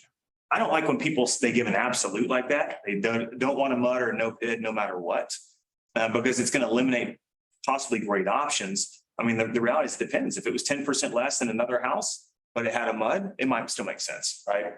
it's the same with HOA, they'll do that. Yeah. I don't want HOA, well, I know how to search with no HOA. Yeah. And, no HOA means that your neighbor has no HOA too. And if they love RVs and 25 dogs, then, you may prefer that HOA, right? So, yeah, you know how crazy people are until you get to know HOA neighborhoods. Any other questions about the search tools here when we're in front of clients and how we can use that? We'll spend a ton of time on this, but just, we're always looking for hacks. Here's another thing that I utilize a lot. There's additional fields down at the bottom, and there is endless amount of additional fields. So I recommend that you get familiar with those. The schools, someone says they want a specific middle school. You've got a field for that. If you're doing some creative searching and you want to see only homes that are 10 days plus days on market, you've got a field for that, right? If you want to only look at certain HOA fees or less, 1,000 or less or whatever, then you got that tool as well. We got waterfront features. You can look up agents within this. You want to know what an agent's production is, you can pull that up by their MLS number. So there's a lot of different fields in here that you should become familiar with and really help you on your searching. One more thing I want to show you here is on the map search. There's this button that nobody ever talks about, seemingly, called layers. What has really helped me is there's certain areas, sometimes you're searching in an area, you don't remember where exactly the school is, let's just say, within that area. Well, they've got the ability, because I think that's points of interest in it, to label the schools. Am I seeing that on here? Schools, hold on just a second. Under education. Education, thank you. It changed a couple of these features here recently. That may not be the one. It'll zoom in to a certain point to get it. Anyway, let's not use that example. Sorry about that. Let's use, here's what I really want to show is this unified school district. Have y'all ever been looking in this little segment down on 121? Where Allen Schools cuts into Frisco Schools, cuts into McKinney Schools, right? And you can't seem to figure out where that line is. This is a really great tool to overlay as you're looking at that to show where exactly those lines cut for the school districts. Some areas have some really funky school district drawings. Prosper McKinney Schools, they kind of blend into each other. Frisco and Prosper Schools and Westridge, they kind of blend into each other. So this is a great, quick tool to figure out where those breaks are. Just clicking the unified school district. Another one. Have you ever been close to a creek and you're like, where is the flood? Where's the water coming to, right? Where's the flood zone? This flood zone map we use all the time, and especially in old downtown areas where they tend to have plat maps that are a little confusing. They didn't grade the land as well back when they developed, old downtown areas. You can find out pretty quickly if a property is in a flood area, at least get a good visual of it. When you're selling land, this is a really good tool. You go and you're like, why is this land so cheap per acre? It's such a good deal. And you go click the flood map and 3/4 of the land is sitting in the floodplain, right? So it gives you quick answers to be able to help buyers with what they're looking for. So that's another really great tool. Here's school. All right. So here's, let me back out. So I'm going to show you an example here. There you go. So you're looking in a specific area and they go, well, how close is the middle school? How close is the elementary? You're like, I don't remember where the middle school sits. If you click this filter that shows the schools, it shows you where all the schools are within the area in these little purple triangles. Right? You can see the middle school, the elementaries, you can kind of see what's close by, and it's a very quick visual to really help you point that out to a client. Okay? I got rail lines, I got other things that you can kind of play with here. But this little overlay, like I said, the flood zone is one of the more helpful ones, the unified school district, where the schools are, and then points of interest, they've got like healthcare, hospitals, all kinds of things like that you can kind of play with that too in some of the more commercialized areas. Helpful? Not helpful? Okay. Very helpful. All right, so we're sitting down, we're going through our buyer discussion. Let's get back to our map tool, right? So we've got, I'm gonna change colors here. So this is when we're having kind of the bulk of our discussion on properties, information. What we're really trying to do with this map search tool is refine the search. We want to figure out what are the areas they're not going to buy in, what are the areas they want to buy in. And at the end of this, we want to set up an auto search within MLS that is specifically catered to their interest. And as soon as we have all that figured out, ideally, if they're ready to buy now, we want to pick the top 3 properties together that we're going to go check out. So if we're going to be, people of action, we want to have all that done in this little hour that we sit down. We've gone through, all these segments, plus we go through a map feature. And then 7th is all we're doing is we're talking about how we show, right? A show, how we set them up, how we're going to coordinate that process. And then last, what is the number one thing that you don't want to ask about in a buyer presentation appointment? Who loves to ask for a buyer representation agreement? Sure. So this is where we're gonna get to all that. You provided all this value. They've got a plan of action. We've looked at the maps. We know what we're about to do on the showing side. What do we say? Are you ready to get started? Okay, are you ready to get started? And you should have that buyer representation agreement sitting right there available. And when they say yes, you say perfect, and you start filling that out. All right, this is the assumptive close, okay? Start filling out the information, and you may have to clarify the spouse's middle name or whatever you need to put on there, and you're filling that out, and they know what you're doing, okay? You're filling this information out, and then when you push this over to them, right, you say, hey, this is a document that our broker requires, and for us to have a working relationship, all it really does is formalizes the relationship we already have. This allows me to be your fiduciary, to put your interest above my own, and to work hard for you as a realtor to find that dream home. Here's the good news. Most of the time, the seller is going to pay for that commission. If you tell me in advance on a build job, right, that you have interest in the area and I'm able to bring it to you, most of the time we can get the builder to pay that. So you're going to have a quick conversation about commissions, how you get paid, and slide that over. This is a really grand opportunity because if they have objections or concerns or issues at that point, they're going to tell you what that is right then. Yes. What do you mean most of the time they're gonna pay the commissions? What if they don't? If they don't, then you have to have that agreement, that discussion, right? Here's what I suggest is if somebody's bringing you for sale by owner, as you go along, right, they might say, right, that exact question. And you see there's a couple situations where there might be a home that's off market, not available, and that seller has not agreed to pay commission, right? And say, and you might even tell them your statistics, hey, that's never happened, with our clientele, but it could. Or you might say that's happened one time, right? Since I've been in business, you might give them an idea how frequent that is and say, all that I ask that you do is that if you see an opportunity, you bring that to my attention first and allow me the opportunity to go and have a conversation with that seller so that ideally we can get that covered. You send that over to them, they may or may not want to sign that right away. I would recommend, and I'm sure Bob would say this too, is that you have them sign it. They're not going to sign that. This might be your red flag, but they're working with 2 or 3 other agents too. So if you don't ever pose the question and put this in front of them, you're never going to get the objection. I've had people say, well, we just don't sign agreements. When you go to a doctor's office, have you ever been able to not sign an agreement to see the doctor? No. So usually I'll say, hey, it sounds like you've got some concern. Or maybe there's a story in the past, talk me through what your concern is. And so that's just the opportunity to talk about those objections. They might say, well, I'm not convinced that you're the right agent for us. Say, I completely understand that. You just met me. What if we do this? We go meet together on these 3 opportunities. We sign this for 1 day. If I'm not the right fit, then you move on and we'll part ways equity, right? But get them to sign it for a day or 2, even if they're completely pushing back. Nobody would not sign it for a day unless they really are up to something shady. So typically it just brings up the opportunity to have conversations. It also can save you months of running around when they plan to not be loyal anyway. So I recommend you get that signed. Then everything from that step forward, right, is your service to what this 10 out of 10 experience, what you promised to them, right?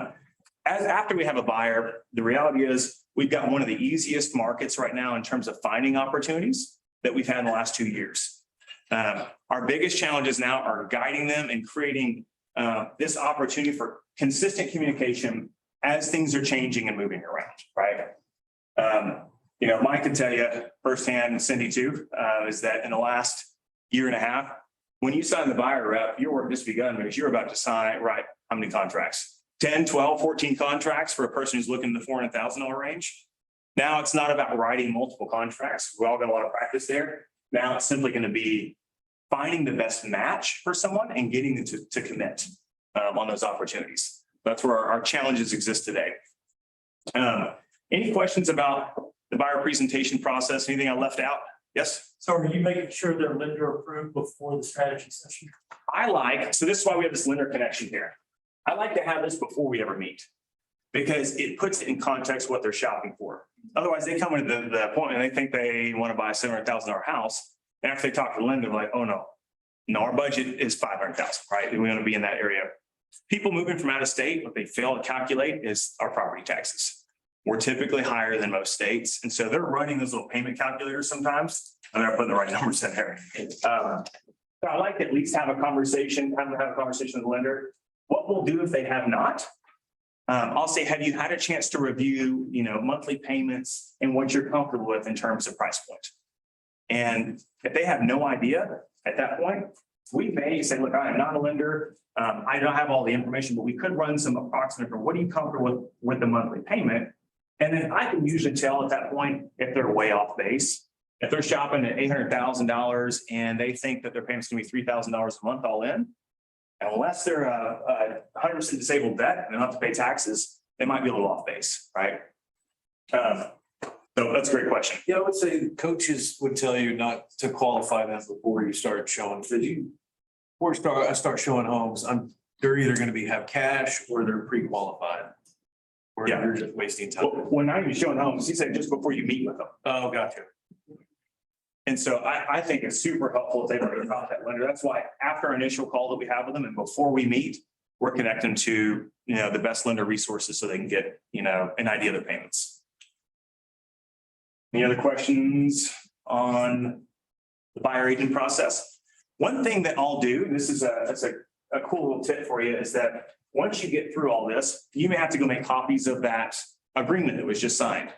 As you're going to make copies for it, you can leave behind a little document that we've used in the past to say, who out of your friends and family might be looking for a home.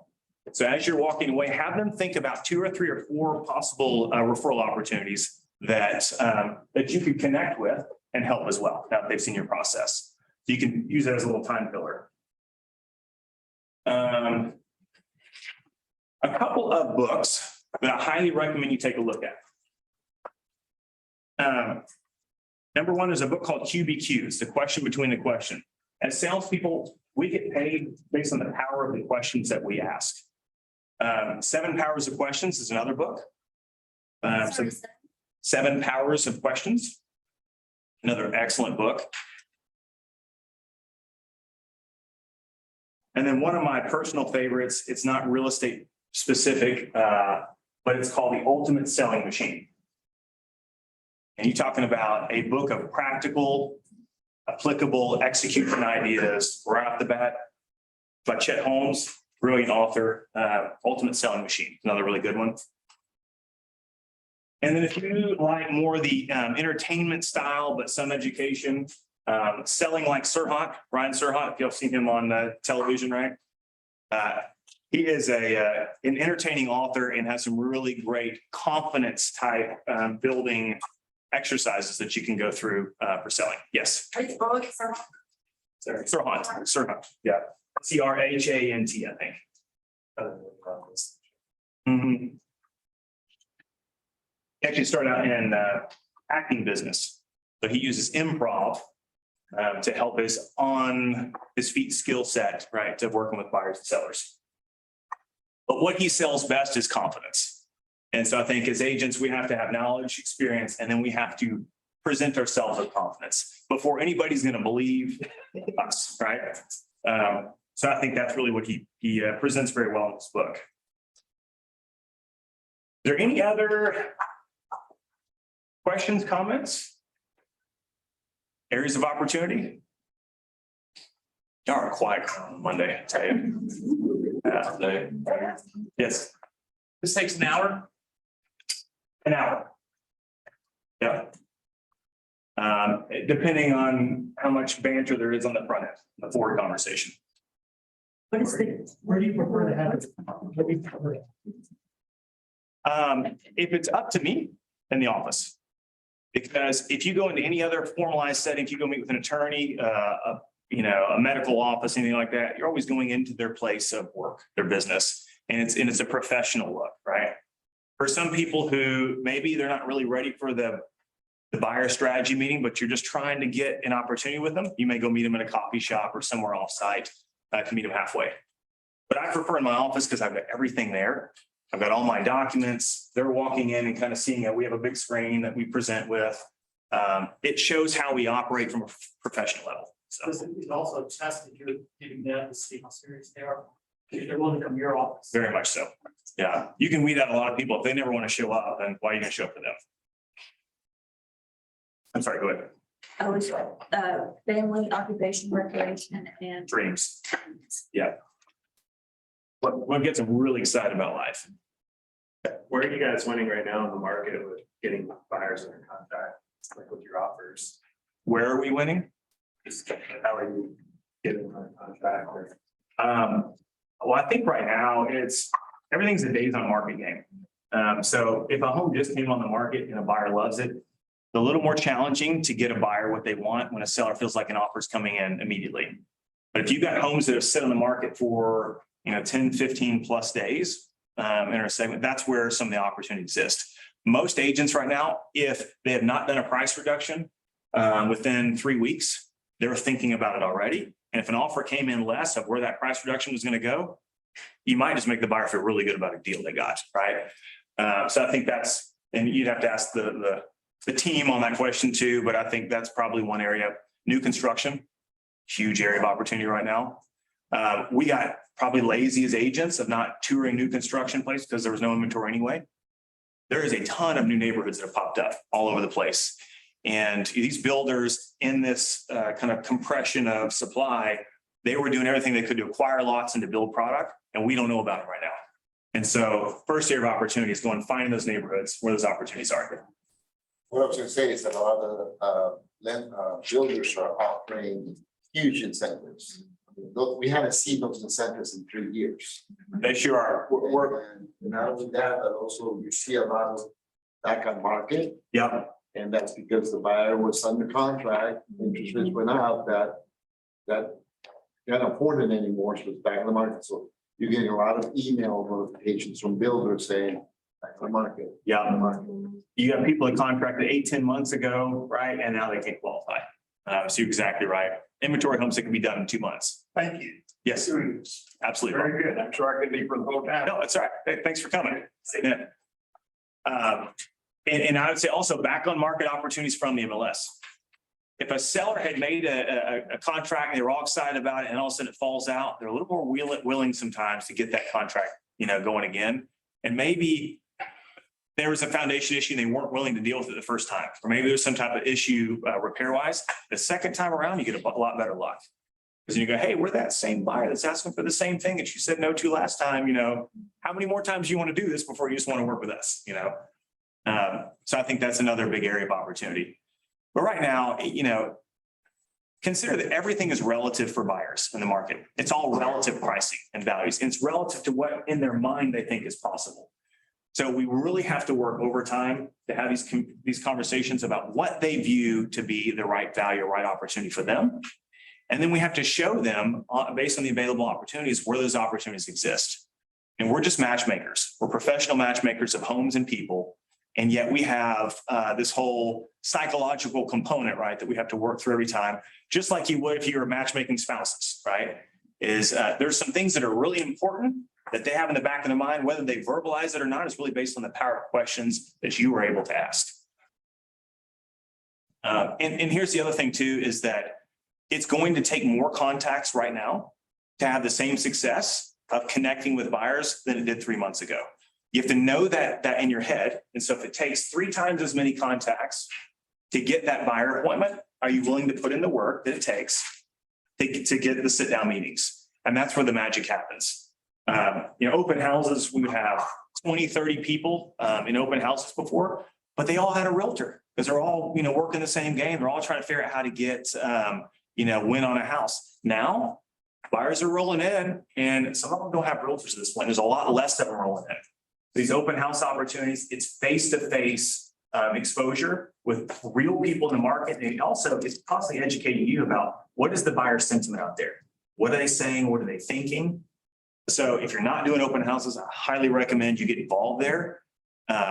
We have, our team has been open house centric and focused for a long time.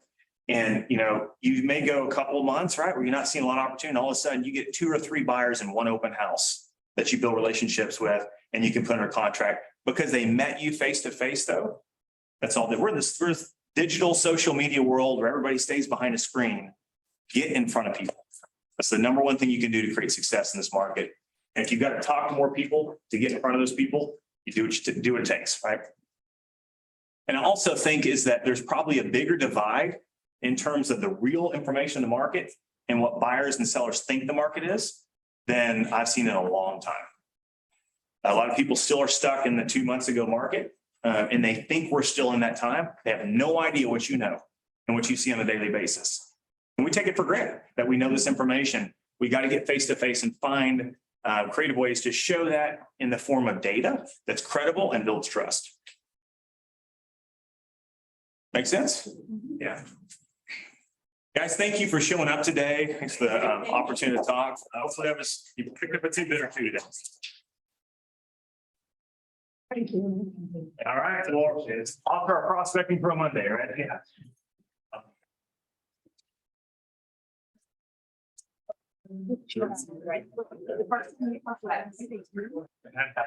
Question behind the question. It's a short little book. Yeah.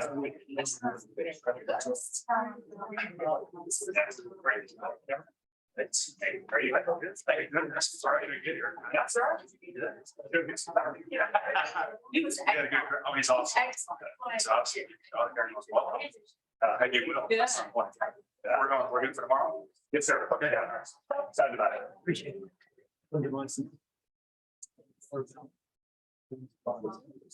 Today, right? Just. That's right. It makes a difference. Yeah, sure. Thanks. Especially when you're in front of us. Right. It's. Oh, I know, right? Yeah. It's all garbage in things. You got it.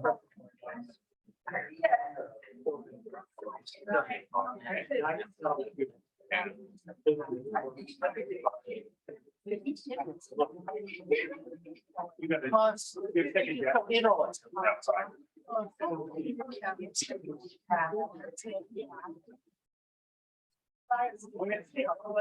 That's fine.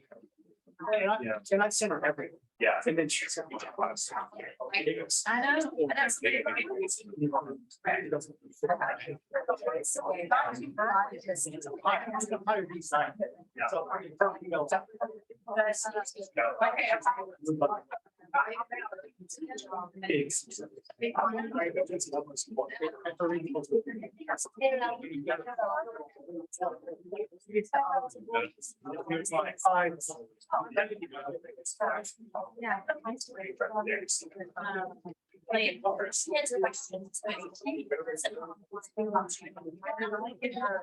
So if you go into just the one that you search.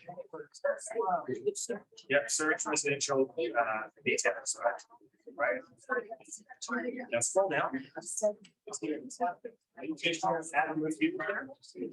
And I'll pull up mine so you can mimic and grab some of these field values.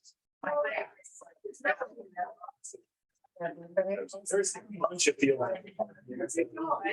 So you can, and you can pull what you want. These are different ones that I used over the years. So you see this, this title right here is what you search it by. The black title on the left hand side, and you can pull up whatever you feel like would be valuable.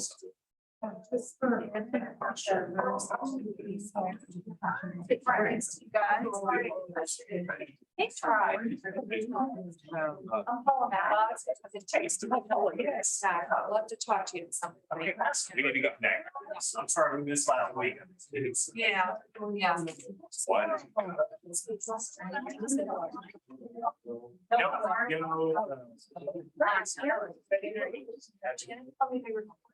So. I'm tired. Don't do that to me. You type in the field here and then add it to the right.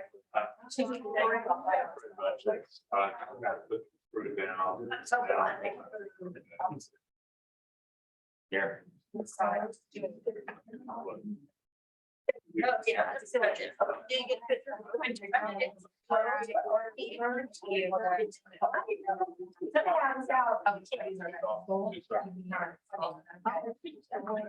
Let me know if there's. Yeah. Now. I'm just asked, let's get together. I mean, it was just, and you didn't get to know the people. Hitting and. All of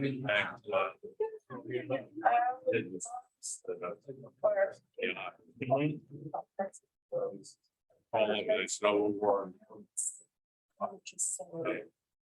Thank you. That's Well, apartment company where, Yeah. and instead of one house, it's like almost. You know, in some people. I've just put them in the building. It's crazy, so. We're gonna have to unlearn the way we did business last year and a half. Oh, yeah. To do it. Oh, yeah. And honestly, 2019 was a good example of what this year, it's just becoming a 2019 market, which is a very healthy market, right? Things sold, it's just different. Oh, yeah. That's what I think individuals are having. I'm starting to have the people though that are wanting to find the deals. Yeah. There we go. Yeah. Well, and I think you have to clarify. So anytime someone says a deal, right, you have to clarify, is it the deal that's most important, or is it, finding the right mix of features, right, for your family too?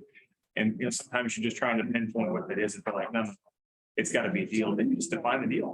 And if they're unrealistic, you say, when I find that opportunity. I've always hated them. Yeah, right. Well, it's I'm not a like, person, yeah, but what a deal is to one person, a deal to another person. Thanks for doing the class. It's just, I gotta go back. I had a class last week. LS, it's updated somewhat. Yeah. It has changed. I just gotta go. Well, the merit the tools, it's the best thing that we have as an agent, right? And I think his friends probably most people think. Helps people see, okay, there's definitely a change and it's proven by data. But what you're saying about this, I learned, I said it. From years and then learned. Chose the listing, several listings. I see first, yeah, didn't have all my data. They start handing you on questions, you don't have what you need there, and it just starts to go down. But I see person, we print that stuff out in advance, we want to overload them with data, if that's what they want. That's what I always ask, you ask them what topic they that will. Lawyer. An accountant. Yeah. Oh, so don't look to your right.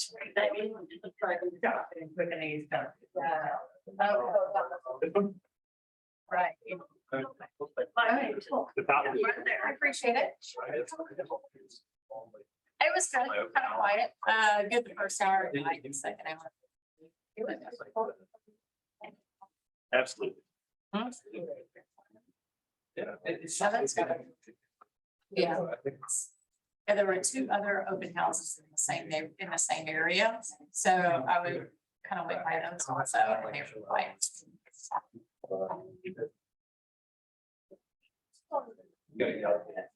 I know, right?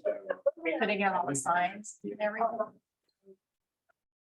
I lost sight of something Saturday. I was, Jesus. Have a great see you. Yes, maybe I can- Have a great week. whoever. Yeah, I am, yeah. I don't think I know. Would you? I don't have a card. Oh, nice. Oh, that's right.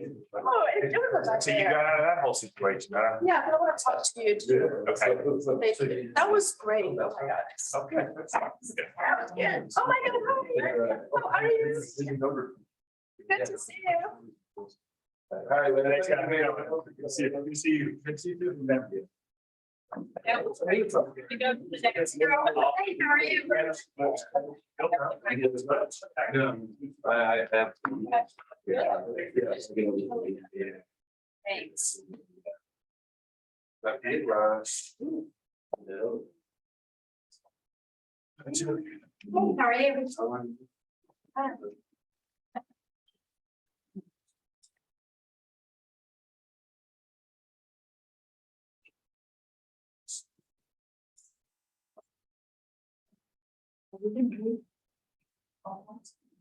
Yeah, we did.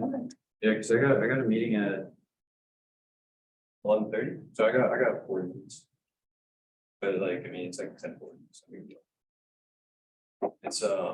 because because that's just so much easier.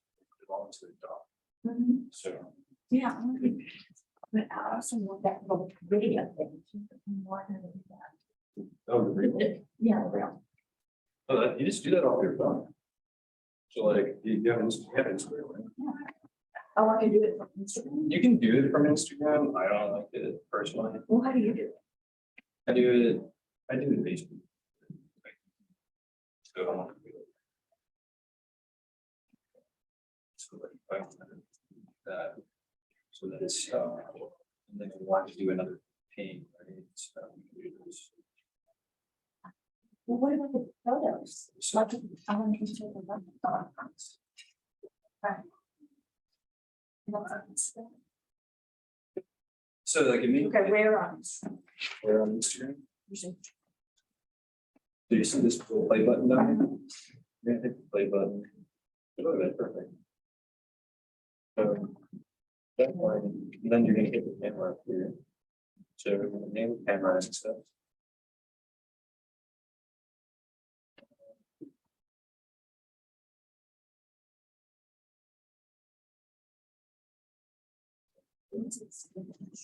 The flash, it's good, so the front, like it's on that camera, so then this, right? So what you'll do is you'll do that.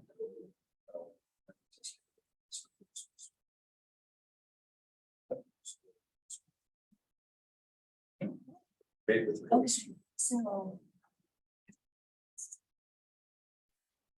But with those photos, if I want to use those photos, I can't do that. Show them. Well, the thing is with real, it's like typically, but you can do. It's real time, like. Well, you can do, Record. well, no, not necessarily. You can add stuff to it, right? But I try away from that because typically it's not enough time for someone to really grasp to get everything from it. Typically when I use a reel to basically kind of cast like a video, like kind of like what I was doing. So that way it's like, cause I always choose like the best parts. Of like 50-44, right? Like loads of good ones, but like, I mean, it's kind of like, I kind of just base it off of like. Doing that, like if I was. When is that real lunch? At noon, Okay. I mean noon, at 11, so in I have a- 20 minutes. They're making. And is this for new recruits? Yeah, but a lot of people. Although it's- What's the- They're- Yeah, What age is gonna we're in like, you know, it's sometimes. Yeah, like, you can- Like I'll sit there. You know, at that. For something like literally 30 seconds. 30 seconds, but if you can. Vamos a ver estas, pero busca la casa esa 52,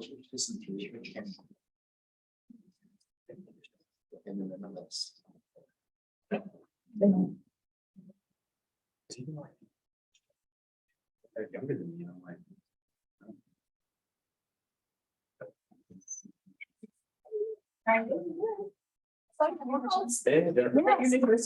Yes, awesome. Yes, now we accepted an offer yesterday.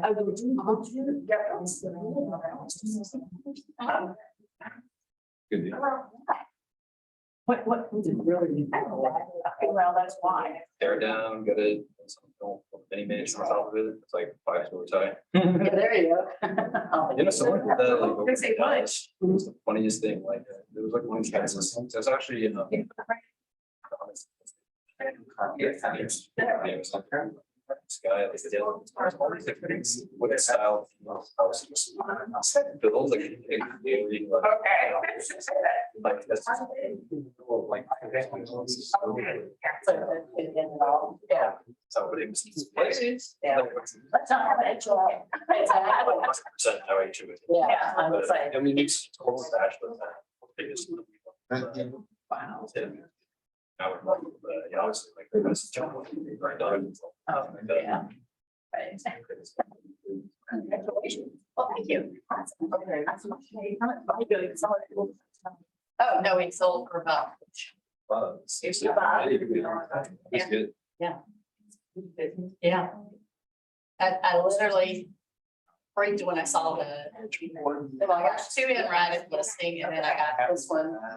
And it was so hard, but I like, my husband's story, you okay? Yes. I was like, cash over. No, it's connection. But, Decently expensive weather. Huh? Decently equipment weather.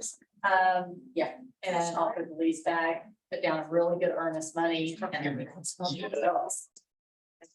Yeah. We have to.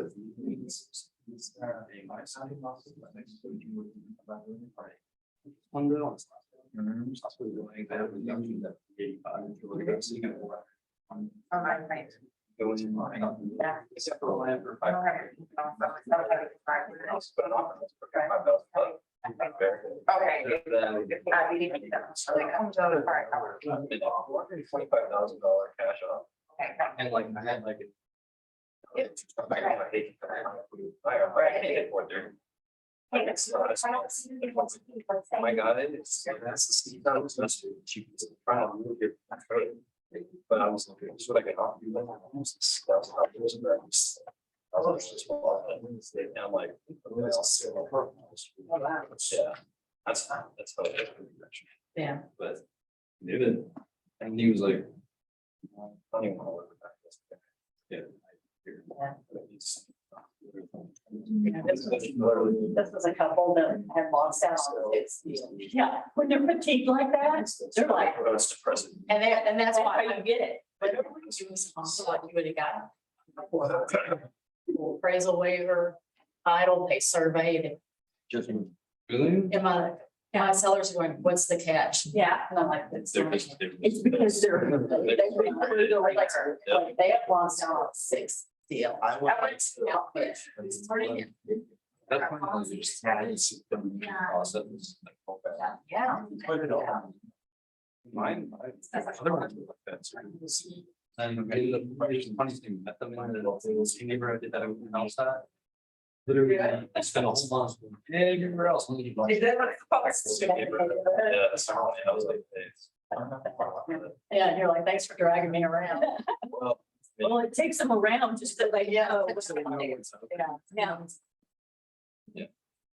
Those were. Yes. There is. Because they need to know what's there's so much involved. See the other three properties. Whatever, it's like 7 vendors. We need to see if there's 30 some of that stories. And they look nothing like yours is way above. And, you know, he doesn't know that. Yeah. He doesn't know. Yeah. He doesn't know. So you have to, he has He has a very specific traditional look that he has. I think it's 70. And all the millennials like that modern, sleek, Yeah. white, gray. The kid. Well, that's gonna go away. So it's like. Can't think that anyways. Yeah. Well, unless it's daddy. Yeah, exactly. Daddy. It's like. So you never like, I don't know, I've never. He would never share while living. Yeah, it must be. I talked to them. Oh, you did? Like, it's kind of funny, everything. Happy birthday, what? It's always right. It's actually, it's like, it's actually pretty.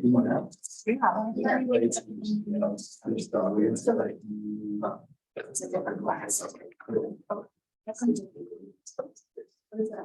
You are.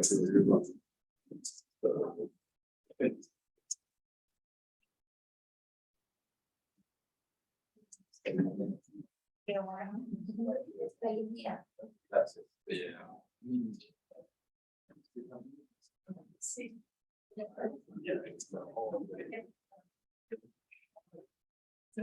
It's Arzu, if she finds, if she found anything, what's her deal? Yeah. But I'll say.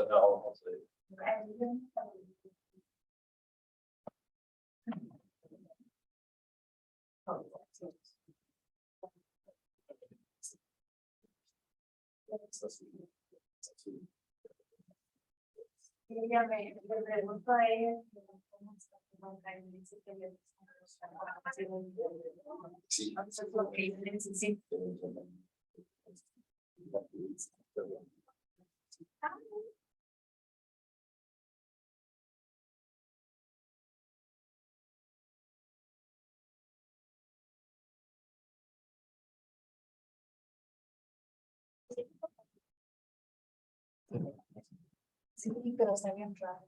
Okay.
Simplemente para recordarte que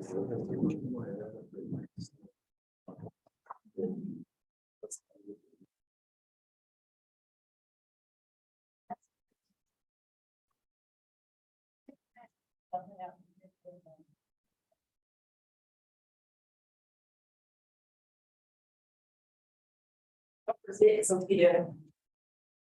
They forget about it. I can give you a cash offer on the house. I can tell you that. Remember, but you couldn't get the text message for the thing. But yeah, it's been on the table. And we both thought about that. By the way, it's closing. But I didn't know that you were putting your, I haven't been here either, like, what was going on with putting it on the market or what have you. But when you're a long time ago, when I sent you a text when you put out the form. You didn't get the text, oh no, I could try to send it to you again. If what the offer would be, so you can have the comparison. Right. Because it's not. The contingency, what is the contingency? Oh, yeah. Let me get a cash offer. I'm gonna have to come to your house to take photos. Okay. You can use over like sometime. Okay. All right, let me send you. It's. On the back side of my card. Back side of my card. Go through that and fill that out. Like this, where do you get this?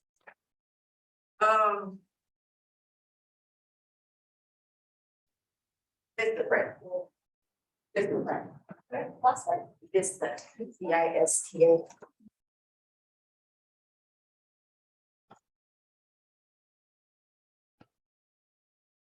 Mine or what's the source? It's online. What can I do? Nothing. I just And put let's design your own. this. And I have to. Work it out. Okay, I'll be here.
Alex.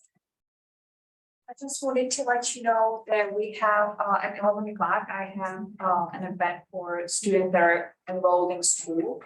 So just so you know about it, if people will be coming out and we're gonna do a presentation, so in case you guys want quiet time, so Quiet. So we're invited or no? I mean, this is for somebody else, right? Yeah, that's for, you're already here with us. This is for somebody who is in school and they're still deciding what they want to do. So we're gonna be doing presentations. I wanted to let you know that. So you're not surprised, because you guys are already with us, so you don't. Okay, thank you. Thank you.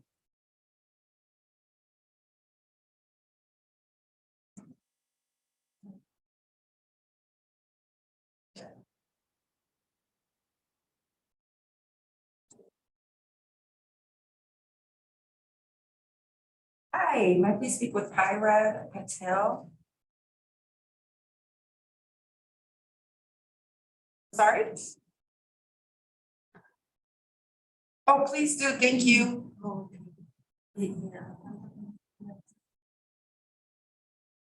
Oh, baby, might be you leave from me, baby, boo.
How it starts.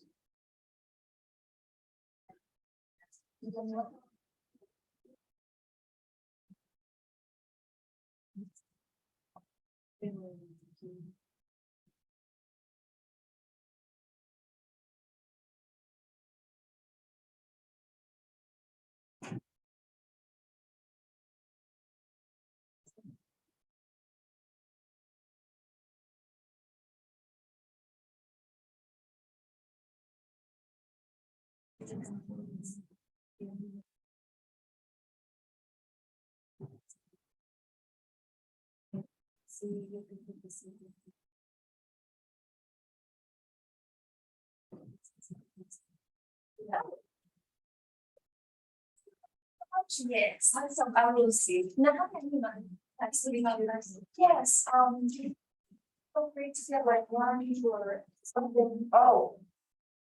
If that was it. No, because Jeff asked me, that he was supposed to be, no, I mean, yeah.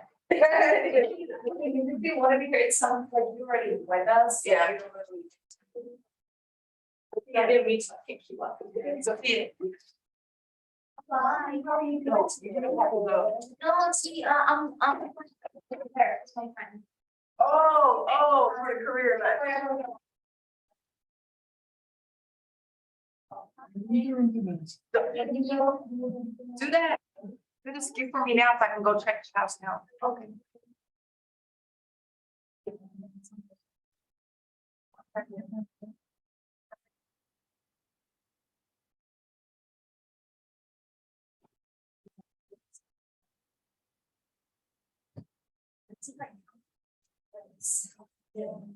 Yes.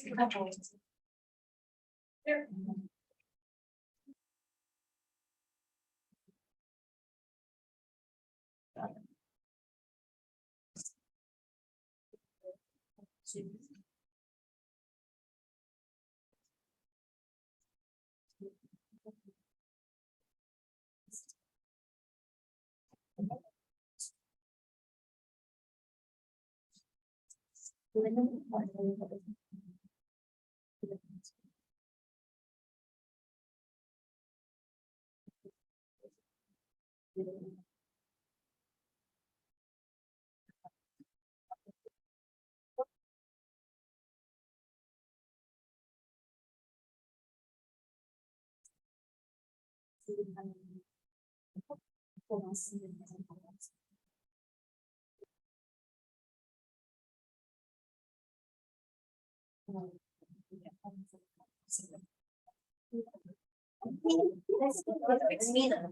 yes, hi, I'm glad you made it. Thank you, thank you. Feel free to get lunch, I want to grab dinner.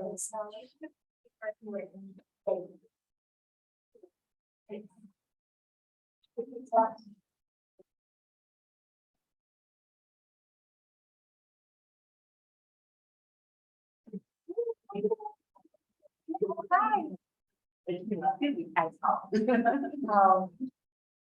Is your friend coming? Yes, yes, she should be coming, good. Because I was like, I have some people like, students who are RSVPing. And I'm like, okay, good, good, good, and then. We had one thing on Wednesdays. And all of them are. So I was wondering if, anybody will be able to make this on Wednesday. Let me just double check and make motions to make sure she's here. Make sure you eat lunch. Either salad and sandwiches. If you need anything else, let me know. Okay, perfect. Thank you. This whole house. Not the whole house, but we have cooperation. Nice to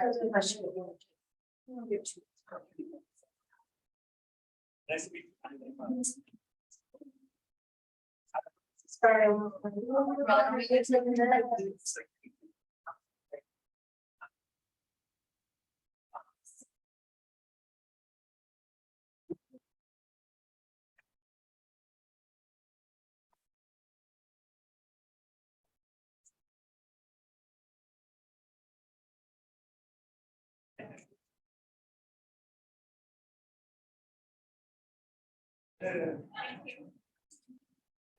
I love it. No, it's.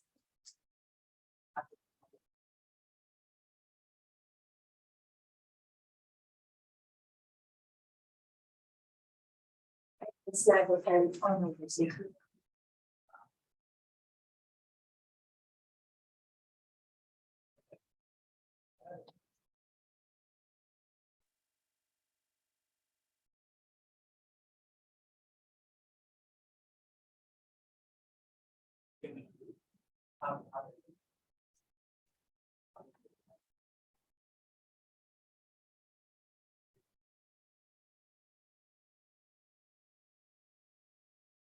Hello, you people.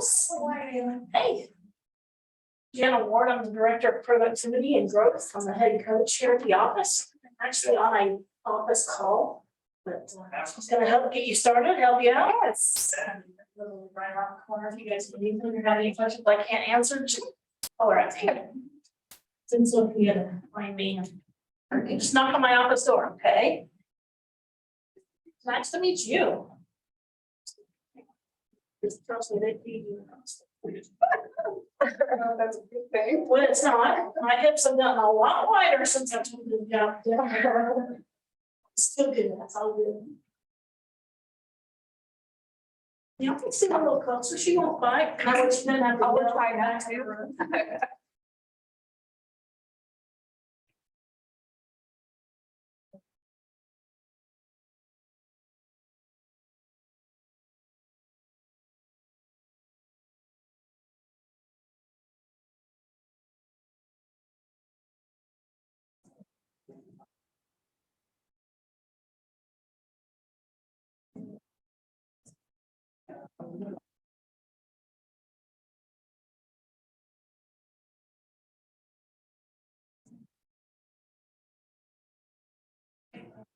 You.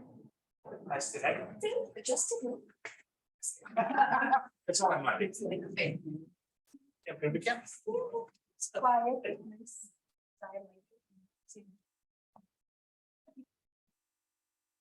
I'll be outside.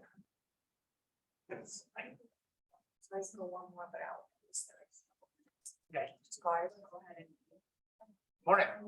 Morning, guys, this is Tommy Thompson. He is one of our agents here at our markets.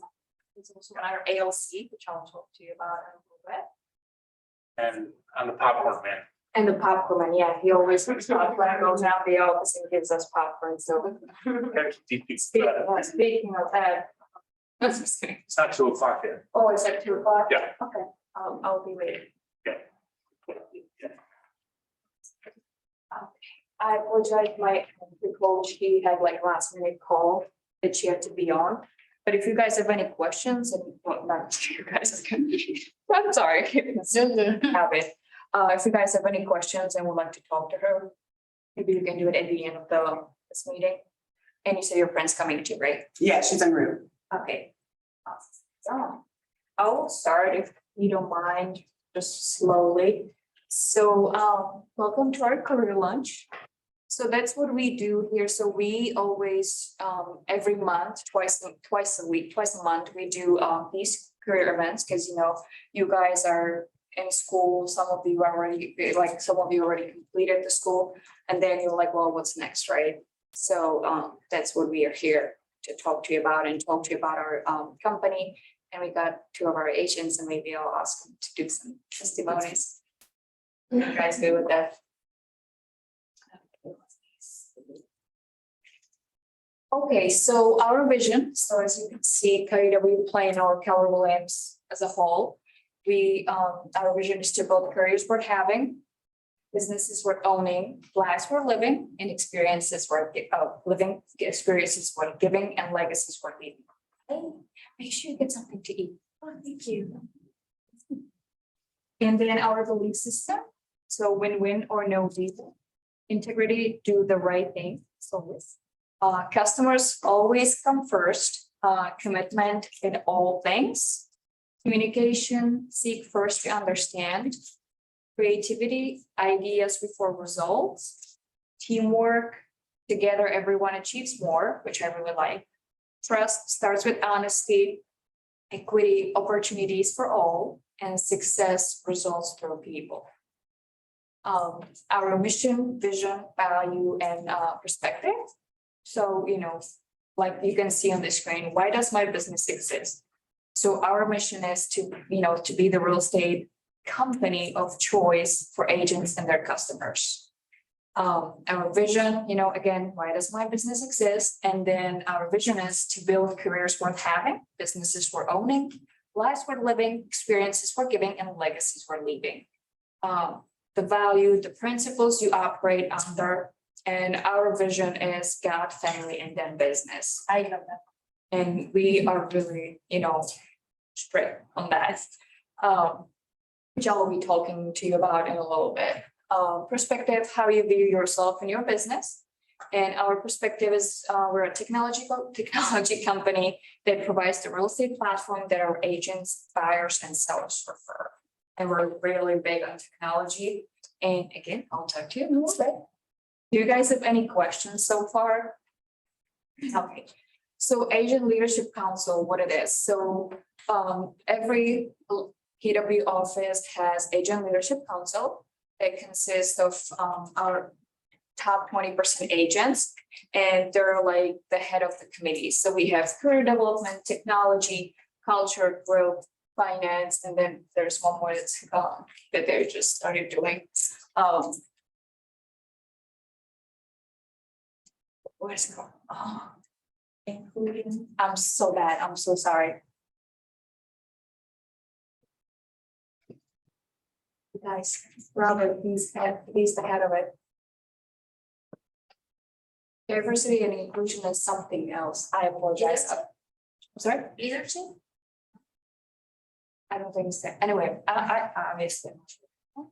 So what we do here, let's say when it comes to finance, right? If we just want to upgrade our Wi-Fi, we go to the finance committee, the Agent Leadership Council, and we talk about it. Hey, we would like, as an office, we would like to upgrade Wi-Fi. The bill will be this. What do you think? And if they say yes, let's go ahead, do it. We'll do it. If they say no, we don't do it. Because the company agents for agents, right? Agents built, it's for agents built by agents. That's why we always include our agents to make sure they agree what we want to do, stuff like that. With career development, we do like we talk about classes. So we also have like committee meetings that you guys can come to and like you can tell, your opinion, ideas, and then the leadership council comes to the board meeting and they're like, okay, I had a couple agents that said, I really want to do class on this and this. So then they talk about it and they start putting those classes together so you guys can get the information. Does it make sense? This is something that you guys need to know is, like, well, you're gonna be agents, you're going through school now. So this is for every agent, no matter what brokerage you choose to join. This is Association of Realtors and those are board dues. So you have some one-time fees, like the track applications for license. I don't know if anybody applied for it yet. This track fingerprinting, CR application fee and orientation to activate key setup, key setup fee, there's fees. So all of these are just one-time fee. I have a question. I did the TREC application for license, but it was 185. Is there something I missed? Like, is there something I was supposed to? Was it 185? Yeah. No. 185. Okay, so Okay. I'll let them know to update it, because, Yeah, maybe they put that. I don't know, so I'll be super honest with you, I'm not an agent, so, whatever they give me, I go with that. So I apologize. Thank you for telling me. That's good surprise though. It is, this Yeah. is separate. Yeah, no, absolutely good. Thank you. Then annual fees, just the Collin County Association Realtors annual dues and MLS. Because MLS, you guys need to have that so you can research the houses and you can get more reports and stuff like that. And then quarterly fees, those are just like the subscriber fee. But this is like separate entity that's not to us. And like I said, even if you decide to go with a different brokerage, that's something you still have to pay. 185, not 2. And then this is us. So this is the agent bill that every agent here has to pay. So KWRI, it's renewal, that's annual fee, it's $25 and it goes to the KWRI, goes to the headquarters. So we can make sure we keep up with all the technology and stuff like that and, we're still good. Monthly fees, so the monthly agent bill is $77.25, but it includes E&O insurance, KW technology, because I don't know if anybody else came up with that too, but as the only brokerage, we have our own, it's called Command. So it's a technology, like it's a portal that Gary Keller, sorry. The owner, he invested his money into developing this program, this portal, so agents can use, so they don't have to go outside and use something different. Do you have like any better explanation for Command, which I'll be talking about it a little bit, but you basically spend 99% of your time in Command. Yeah, that's. What is Command? So that's the portal, that's the technology that the developed. That's the one here. Yes, well, not like this council, like this office is. Yeah, but I know there are other companies that just do just web-based and, if you want to help. Someone, I don't know how they do it, but it's just web-based. And then showing time, it's something you need. So if you have a house, you want to do a showing, you need to go through this program and get the showing time scheduled and stuff like that. So that's all included. And then this is optional. We have cubicles. I believe there's just one open right now or two, I'm not sure. And that would be like $90 a month. If you decided to have cubicle, you don't have to. I can give you guys, I don't know if I gave you a tour, Oscar, I did. So I can give you a tour for whoever wants it. And I'll show you, like, we have like iCafes right next door, basically. And if you just want to sit there, be on a computer or something, do something, you can do it there as well. And then offices, the prices are based on the square footage. So I don't know what the prices are going for because I'm not in charge of that. But like I said, it totally depends on the square footage. If you guys are interested in having your office, I think they just recently, the committee said it has to be like somebody who's already in production. Because we usually, when new agents come on board, they don't really use the office as much. And then somebody who needs that office can come. So I think they changed it last minute. Do you have any questions about agent bill? I have a question about the screen prior to this one. If you said this is gonna be what Regardless. No matter which brokerage it's on. Yeah, because this is for the board of realtors and MLS. And that's every agent, no matter what brokerage they're Okay. part of, they have to pay it. And just remember, these are one-time fees.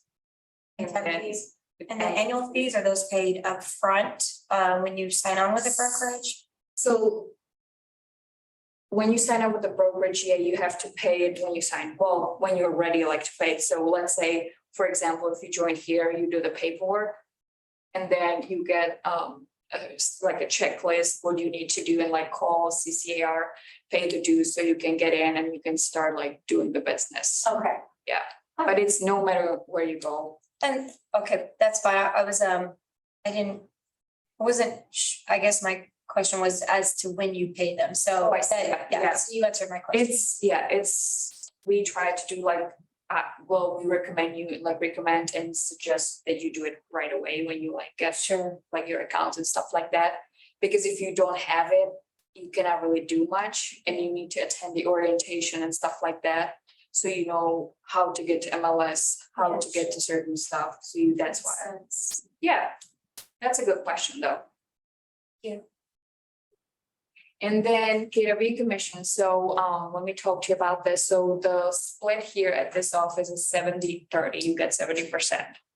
The cap is like 18,000 and then royalty to KWRI, which is the franchise fee is 3,000, so the total is like 21,000 is the cap. So let's say if you have, if you sell a house and the commission is $10,000, right? 30% is the company dollar that you pay to us, so you know we can keep the lights on and keep the building on all here. So then $3,000 would go towards the company dollar. So then, as you would pay the $21,000, then you cap, and you get to keep 100% of your commission, except you will pay like $25 for transaction fee, which is it's standard. But you get to keep 100% of your commission. If you think about it, I always like to show this example. I know like the average price of the house is around, I believe it's $425, or is it? You guys know better. Yeah, so like, it's pretty good, So if, let's say, when you make $100,000 and you pay 21,000 as like the company dollar, at the end of the day, it's only 20%. So, do you know what I'm saying? And we don't have the exact time that we have to pay the 21. Oh, yes, so. It's whenever. So it's whenever, let's say, what's today, 25th, I joined today. So my anniversary is August 1st because it's always on the 1st of the next month. Right, so let's say I'm producing and in October, well, let's say November, right? I pay the company dollar and I cap. So then until the end of July, you get to keep 100% of your commission and then it renews. Goes on. We had somebody here, I don't know what agent it was, she literally renewed on the 1st, I don't know what month it was, and in 3 days she capped again. What's cap mean? So once you pay the total of $21,000, so like, again, if you have like $10,000 commission check, 70% is yours, so and 30% goes to here, but it's $3,000 goes towards the company dollar. So once, when you have commission checks and once you pay the company dollar, it's like total 21,000, then you cap and you keep 100% of your commission. Oh. So in other words, there's no limit as to how much money you can make as an agent, but the brokerage, there's a max as far as what they can take. Yes. Okay. Yeah. But in other words, like the reason why we do 70-30 is to get you capped sooner. So you cap as soon as possible so you can keep 100%. Does it make sense? So it doesn't, it can be in 1 year, 2 years to have that 21%. What did you say? It can be like, in 1 year you can pay it, the 21, or half year, or. So it always renews on your anniversary date. Just remember that, yeah. Okay. It renews on our anniversary date. So if, when you join, let's say today on the, or I join on the 25th of July, And the anniversary date is August first. yes. And then so by next August first, I wanna have the company make 21,000. 3,000, 3,000, 3,000 until it goes to 20. Yeah, it depends on when the Yeah. prices. And then next year, it's gonna start over at 0. Mhm. Oh.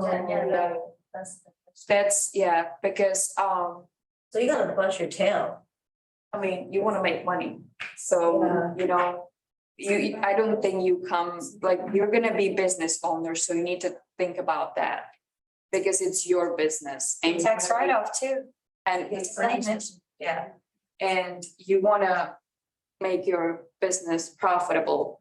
So if you need to come here with the mindset of like, I really wanna do the work to Is make that money. pretty common across the board with other companies? So other companies, they do have something similar too. I know some have literally that they want you to pay like $99 a month. And then they have lower cap, but they don't offer training, they don't help you with anything. So what we do here, we do give you the training, we do give you coaching because the Texas Realtor track, basically commission board, they require for every new agents to have a coach.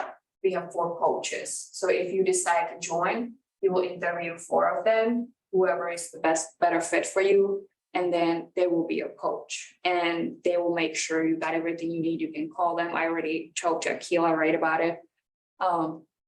You know, they're gonna be helping you through those transactions to make sure nothing happened, because if something happens, yeah, we do have E&O insurance, you do have E&O insurance, but if something happens, it's not, you're not the only one in trouble.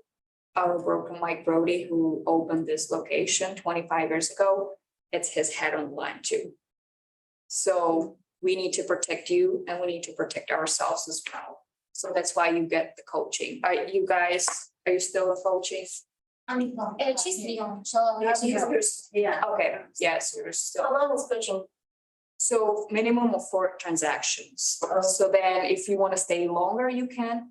If not, you're done. But we want to make sure you get more comfortable and you know what to do. I mean, it's not like if you're not in coaching anymore, it's not like we're going to tell you we're going to help you. No, of course, we're going to help you, but we have to follow the policies because TREC requires now. It's like, they're literally approving it on August 8th, I believe. And how much is coaching? So the coaching is 5% of your transaction for the first 4 transactions. But that's it. Because, you know, our coaches, they spend the time, you know, and try to help you. So it's like 5%. So they can run their coaching program. They can make sure they can have 4 coaches. Do you guys have any questions? Yeah, so I have a question about the 6% split. Mhm. So is that 6%, so if I have another agent with a buyer and a seller, you know, we're splitting that 6%, so it's 3 and 3, and then we get 3% and of that 3%, it breaks down to I keep 70% and Keller keeps 30%? Yeah, so Okay, yeah, so the seller always pays the seller's agent and buyer's agent commission. So it's 6%, you get 3, and let's say you're the buyer's agent, you get 3 and the seller's agent gets 3, right? So then 3% of the commission, like let's say if we have that $10,000 commission, no, wait, no, I'm off the whole, the sales price, sorry, oh my God. So let's say it comes to $10,000 commission for you, it's $10,000 commission for the seller. So out of the 10,000, you keep 70%. okay. Which is 7,000 and 3,000 goes towards the company dollar. Does this make sense? So I get that part, but I don't get the royalty as a 6% split part. So that, yeah, that goes to KWRI. And that's only like $3,000, so that's why the company dollar is 18 plus the KWRI part, which is 3,000, so like it goes, let's say, those $3,000 that you pay to company dollar, it goes to here and here as well. So like it splits, that's why it's like the total is 21,000. So if the commission is 10,000, you keep 7,000, and out of the 3,000, that's where the royalty 6% split. Yeah, it goes into both. Oh, okay. If you, So there's no additional that they're taking out of. right, guys, you Sorry, guys, what do you say? they're trying to, the royalty fee, like when you, did you have a closing or? No, I haven't had any transaction. Okay, I will get my coach so she can explain it way better because I'm not licensed, so I don't want to like mess this up. So I apologize.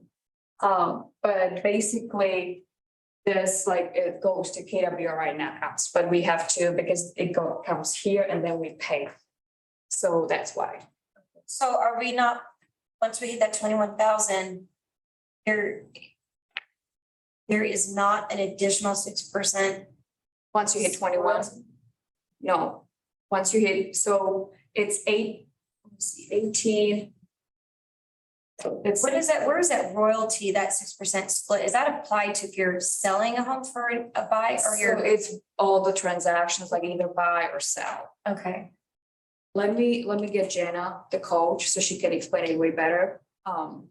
Because she was supposed to explain, I'm not trying to, I mean, I suck at this, so I apologize. Let me just bring her so she can explain it way better. Yeah, I too, like she was saying, I understand the first part, but I'm not understanding the one too. Yeah.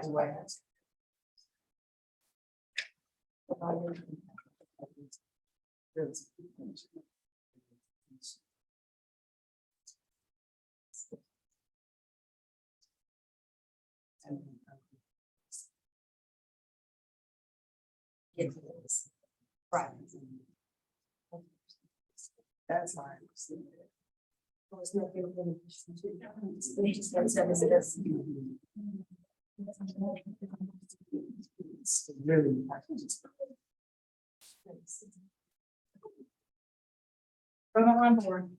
All right, so everybody always wants to know, where the splits, where the money going, right? I don't blame you, I asked, the same thing when I 11 years ago. So, every brokerage, no matter where you go, is gonna get your money somehow. Right? They're either gonna feed it back to you with a high split or a low split. Question is, who are you in business with and what are you receiving for that split? Right? Who you're in chemistry with is who matters. Now, I'm the head coach, I'm Jana Ward, and some of you guys were in here earlier when I snagged a sandwich and on my stall for a KWI. I'm glad to come in here because that's just all busy work. It's awesome and, you know, you got a lot more fun. Okay. So we had a question about the 18,000 versus the 3,000. KWRI is Austin, Texas. That's where the company started. That's Gary Keller's home. They are the brand of Keller Williams that you get to use all over the world. We're in 54 countries now. Over 180 something thousand agents. Trick, you want to go to some other country, make an appointment with that office. Go do that appointment, you can write off that part of your trip. I've done it to Hawaii, I've done it to Canada. I've done it to all sorts of places, right? We were just in Ireland. I tried to find the KW office there. I talked to them on the phone, but couldn't find them because everything's all tight and weird in Ireland. I was like, dang it, I can't believe that off because I didn't actually meet with them. So anyway, a lot of KW or all of KWRI is Austin. We all pay that. I pay that. Everybody that's got an agent license in this office pays Austin. You're paying them for their name, you're paying them for the years that Gary created our company and continues to build our company on our behalf. Okay? Company dollars, 3%. Yes, of everything goes up to $2 million will go to 18,000, which stays here in the market center. This pays for your head coach. This pays for the lights to stay on. This pays for Mike Brody. This pays for Bob Baker, who wrote the contracts you will use in the state of Texas. He's in our office, guys. He wrote the contracts. And he does contract classes almost every week. Right? Who else has that? What's his name? Bob Baker. You're very welcome. So then, company dollars, so yeah, everyone worries that this is a 70-30 split. I'm not gonna lie to you, initially it's a 64-36 if I'm doing my math, right? Yeah, because 6% goes to KWRI. And then the, sorry, not the 18%, I wish. The 30% goes to the market center. So really it's a 36 initially, so 64-36. That goes away, and that's the cool part. Once you've paid in the 3,000, you're done for your fiscal year. So my fiscal year is March to March. Or actually, it's March to the very last day of February. Whether that's 28th or 29th, I never know when the leap year thing happens, right? So from that point, I try to pay in my 18 and my 3 ASAP.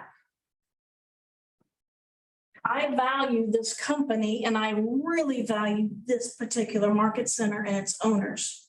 Again, I'm in my 11th year here. However, we have so many people in this office that have been here 10, 15, 20, 25, 30 years. Some since it just opened, and that's Tommy Thompson and Lee Reich, and there's a few of those guys that have been here since day one. They've never left, and there's a reason. People come for the training, but they stay for the culture. Right? Who we are day in and day out is why people stay. Right? So I want to pay this off as fast as I possibly can. It is a business write-off. It is a tax write-off for you. Right? It's a business expense. My accountant takes credit for that. 21,000. I'm like, thank you. Because now my taxable income is less, right? And then you get taxed. Understand that you're self-employed when you come to real estate, whether you're on a team or not, or whatever, it depends on how they set up. You're self-employed, so you got to pay how much taxes? Any idea? Say it again. 30. Because when you're employed, your employer pays 15% of your taxes and you pay 15% of your taxes. Right? That's when you're employed. But then they also say when you get to go to work and when you can have vacations and you're staying till 5, even though there's nothing to do. Nonsense. I'm self-employed. I've been self-employed so much of my life, it's unforgettable. I like to live my life. So you will be doing some things here, but the more write-offs you have, that number goes down. So really, my husband and I pay about 23% of taxes on my business because I have write-offs. Write-offs are things you're going to do anyway. You have to have things to do your business, right? Paper, pens, your phone, your gas, tires on your car, all business write-offs. Clothing too, right? Well, yeah, you can try it, but the argument there is, are you not wearing it anywhere else, only to work? I tried that once. So we used to have an accountant here in the office. He was the president of the National Association of Self-Employed. Just like food, I think. President. So he told us, here's what you can, here's what you can't, and go hire your kids, because now you can write off things for your kids. Dadgum, I don't have any. Can I borrow yours? Like I put your dog in a little advertisement there. Is part of the Marketing. Do y'all help with what the tax write-offs are within? We probably could. I'd rather an accountant come in and do that for you. But yeah, we teach you how to, our goal isn't here, you're not here to be an agent. You're here to be a business owner. That's what we teach you to be. So that first year, it's going to be a lot of teaching. No doubt. No doubt. But the teaching never stops because the system and the contracts always change and the rules change and markets change. So we're constantly going to teach you. But what I like to do is have you in coaching at least 2 years. For that first year is a lot of teaching, but then we start by that 6-month point. Now I want to coach you. I want to make you a business owner. So the goals that you set for yourself. Yes, So ma'am. when we choose our coach, we can choose you. Yeah. Of course. If I have openings in my schedule, I've got like 25 people on coach right now, yes. I have 4 coaches. And when you start the Ignite class, you meet all of them. Right? How many of you were thinking you're gonna be dual career at first? Dual career? Dual career, meaning you're working a second job while starting your real estate business. Right? So we're getting a lot of that now, especially with the market shifting and inflation and all that happening. So for dual careers, we're gonna have to have separate night classes for you guys because you're not gonna be able to come in our morning class, right? Right. So when will that be available? Well, we're working on that schedule right now because we've just had a huge influx of dual careers. How many days out of the week do you have the coaching in the mornings? What days? Well, if you're doing Ignite, it's 2 weeks from 8:30 to 11:30, just about every day. Maybe 12:30 on a couple days if they're doing tech. Okay, AM or PM? well, AM, if you're doing the daytime Ignite class, Oh, okay. it's 2 weeks, every morning, 8:30 to 11:30, sometimes 12:30. After that, you go into independent coaching, you go into one-on-one coaching, but we also have group coaching. So it just depends on our calendar. And then you're trying to make the schedule for the night for the 8:30, 11:30 thing that y'all have for the morning. You're trying to do the same thing for the night. Yeah. Right? We didn't have a lot of dual career for a while. It fluxes just like the market does. Wow. So for a while, we had, the dual careers we've had, we could handle one-on-one. Now I've got groups of dual careers, so now I've got to rewrite it in, and I'm just hiring another coach. And yeah, we'll get it to you. Promise. I started off dual career for about a minute, and then I was like, I gotta jump in full. Well, I was about to ask that. Yeah. I gotta jump in full. Was it really difficult? I mean, I know it was several years ago but when you were doing dual career training. No, because I worked, my brother and I owned a business together. And so I was able to say, okay, I'm cutting back Tuesday, Thursdays, and I did real estate and I lived in this office. And then it was like, okay, bro, I need Fridays. So then, I took Fridays, so I was in here 3 days a week. And then after a while, I'm like, get it. Potential of what I could do here. Now, granted, I'm married and husband had a steady salary, so it was easy, right? I wasn't totally easy. That first year, he did take a second job to make up for what I wasn't doing at the full-time job with the brother. But I promised him at the end of that first year, he wouldn't have to do that again. At the end of that first year, So it was like your first year in real estate, that was like a low. the first year real estate, I was scared just like everybody else. And we didn't have Ignite yet. We didn't have coaches yet. Oh, okay. We kind of had to sit here and learn it. You guys are at such an advantage. We're gonna teach it to you. Over and over and over. So now let's go back to 18,000. So yeah, we pay in because of what we receive. Not because it's some big old fee. Now, I want you to cap as soon as you possibly can, because in the remainder of your year, let's say I cap by June to the end of February, I get 100% of my commission. Minus the $25 admin fee. So the faster you cap, the more money you make, because you get a 36% raise as soon as you cap. Right? And then there's some math algorithm out there. I don't understand it because I'm not the math person. My dad was. He puts it on. Well, he did not give me those gifts. There's some algorithm that will say that you're actually only paying, similar to the taxes, that your cap is actually lower than those numbers. There's some interchange in funds, and I can't remember what the math is, but you're not technically always at 70-30. You're at 70-30 for a period of time, and my job is to make sure you get out of that ASAP. So the remainder of your fiscal year, you're at 100% minus $25. Now from that may come your coaching fees, which are not huge. You may use the transaction coordinators. Maybe that's after your first 4, that's a fee. You may end up using the listing coordinator. She has her own fees. So that it costs business, it costs money to do business, right? To make money. But we'll go through that stuff with you. One-on-one if we need to, because every one of you might have a different situation. Listing fees, is that someone that helps you list It helps, they do the paperwork, they do the legwork for you. They take the measurements, they take the pictures, they stage if necessary. They go out and put the lockbox on the door, put the sign in the yard. It's your job to generate the business. They just do the minutia work out to the side. So I have a crazy question. So I'm working a 5-day-a-week job right now until 6:30 p.m. Mhm. And I was wondering if I could do real estate on the weekends, but I heard from another broker, Keller Williams Allen, they said something like you can get people to show your house for you, the assistants. Yes, Do y'all you're have that showing here? us, well, that's what you have in your business. If you need people to show houses for your business, you can have people show houses for you. And then give them a cut. It's like $5 an hour. Not a lot. Okay, They're just opening the door. yeah, And they aren't writing the offer. yeah. But ideally, they should be licensed. Licensed agents. Yeah.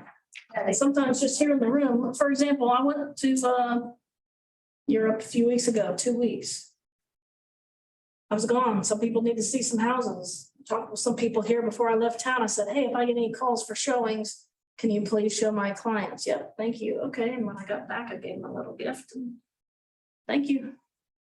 And one guy actually ran a transaction for me. So yeah, I split the commission with him. Cause you closed it. No, I closed it, but he did a lot of legwork while I was out of town. And there's no way they can steal your client? No, you have a buyer rep agreement. Oh. So is there a way that a person can do just real estate on the weekend and then have someone else hired for the weekday? There's people that just do real estate for friends and family once a year. It's your business. It's however you want to create it and develop it. However much work you put into it is what you're gonna get out of it. Okay. And So the coach yes. can like help you like figure it out. Yes, that's what we do. We write plays. I've coached sports and real estate. I can write plays for you. Right? I think but I know, it's training, because we are new and we need a lot of training. We are the #1 training and education company across all industries. We've won it so many times, they quit giving it to us. Because they said, you're done winning that. We'll just put you in the Hall of Fame and we'll let some other people have a chance. So what's the difference between like this brokerage here in Plano, Allen, all these other ones? I don't know what those other brokerages do. I can only tell you what we do here and at a very high level. Okay, Keller Williams overall is a training company. Okay. Would you agree, Bob Baker? I would. Ladies and gentlemen, or ladies, Mr. Bob Baker's in the room. Say hi, Bob. That means something? Okay, well. No, I just told him you don't write the contracts and I've only cried in your office twice in my career, so it's okay. and Mr. Bob Baker only teaches contract classes here, right, at this location? You go to CCAR, don't you? Well, in fact, I'm at CCAR tomorrow all day teaching a CE course. Mhm. Legal Do they have to pay for it when they're over there? Do what? Do they have to pay for you when they're over there?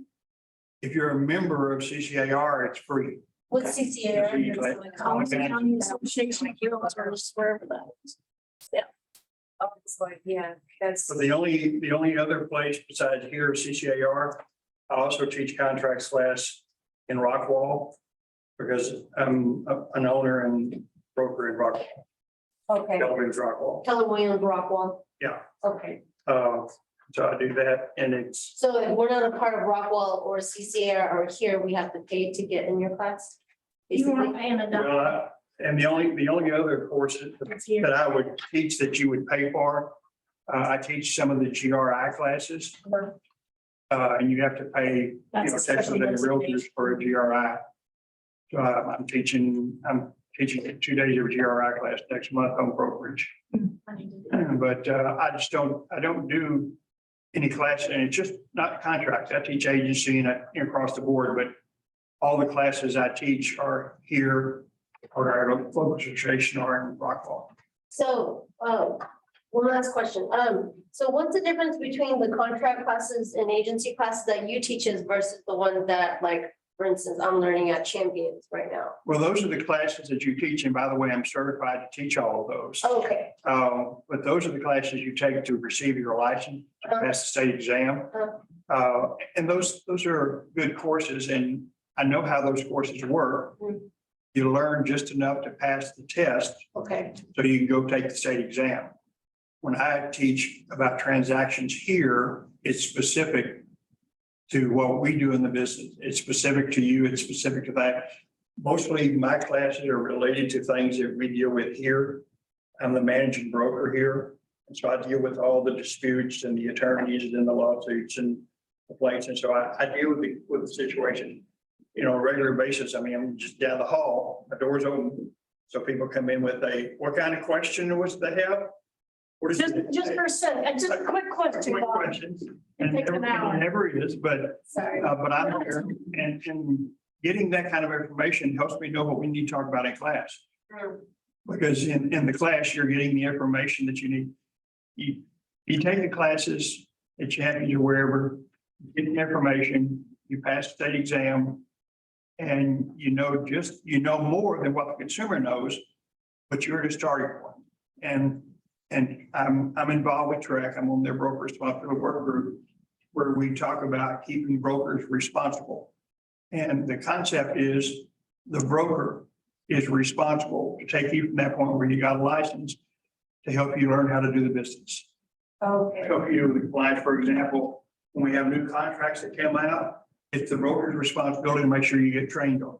Like last year, we had 2 dates with new contracts. And we trained all of our agents on the new contracts. We just had Texas Association Realtors revised some of their forms, which became effective July 8th of this year, just this month. And so we'll help our people see, here are the changes in the Texas Realtor form, like the listing agreement, Texas Realtor sale disclosure, things of that nature. So we gear things to what you're doing every day in the business. That's what we train and teach on. That's what I do and what Jana does in her classes. We have a lot of agents here who are very generous in their time, where they'll come and they'll teach things in these classes. Just like we had Lance Taylor this morning, one of our top teams, and he taught about conversation with buyers. And it was incredibly helpful because he's a top producer. He takes time out of his day to share it with our agents on, here's how their team works with buyers and the different dialogues that you have with buyers in this market. And I want to say his team closed like 14 million last Yeah. month. Yeah, Wow. Last month, not a year, month. He's that kind of producer. He's that kind of producer. But he's, and you can, as you listen to him, you watch him go through the search and all the criteria to work with the buyer and help the buyer understand, here's what we do for you and that kind of thing. It shows you how, if you're really good at that level, that's what you can do. You know, that's kind of the great thing about real estate, there's no limit. And you've got people who are operating at whatever level they choose to operate. And this is the right place to be. Although I will say, and as I talk to new people coming around and they do the walk, and sometimes they'll make the mistake of stopping by my office and letting me talk to them. The way to his heart is through Coca-Cola. Yeah, we need to go, but the reality is, we're not right for everyone. There's no office out there that is right for everyone all the time. People have different situations. The single most important criteria for you in deciding where to go, because there are many really good companies in our area. We've got a lot of good brokers up here. I know all the brokers, good people. Well, some are good friends of mine, a couple of them are not. I still know them. What you really need more than anything else is the chemistry, the community. We've got the market share, we've got the location, we've got the training. We've got incredible leadership. We have more past presidents from this office and past Realtor of the Year from this office than any other market share. But that's the type of place we are, you know, we're that kind of place. So if you don't like us, we're not the right place. I can imagine you wouldn't like us, but We're pretty darn fun.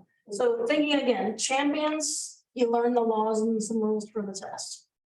You come here to learn contracts and how to build a business, right? That's the difference. So a broker may say, oh, we don't have a 90-20 split. You get to take home 90%. Great, but what are you getting for that? I mean, do you shop at TJ Marshalls or do you shop at Nordstrom's?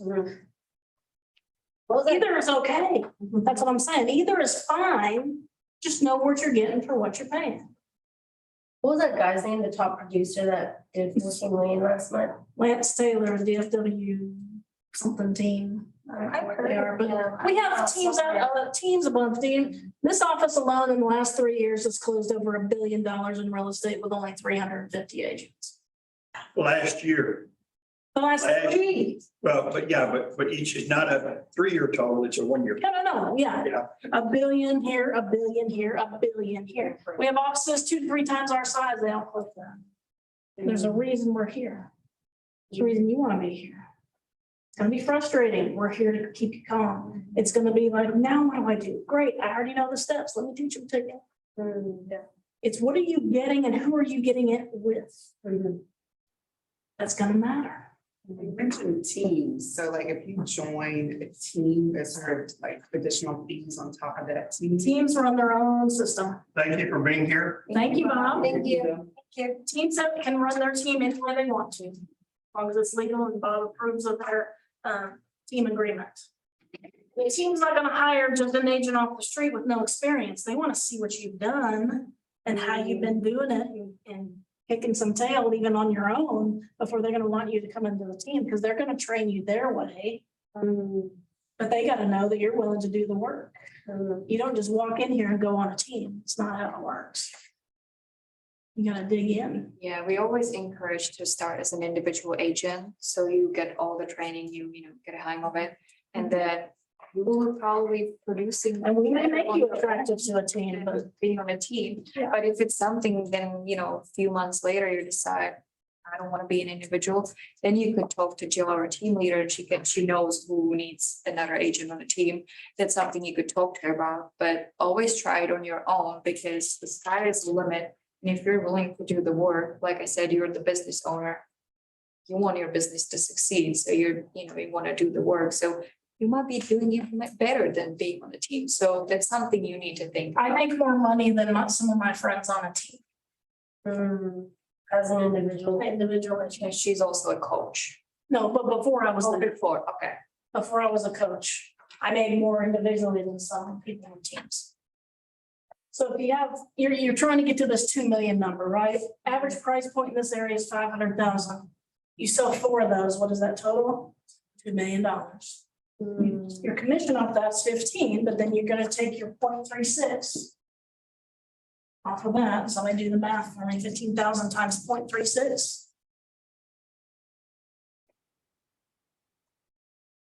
$5,400. 540. That's what you're paying to Keller Williams. Now subtract 5,400 from 15,000.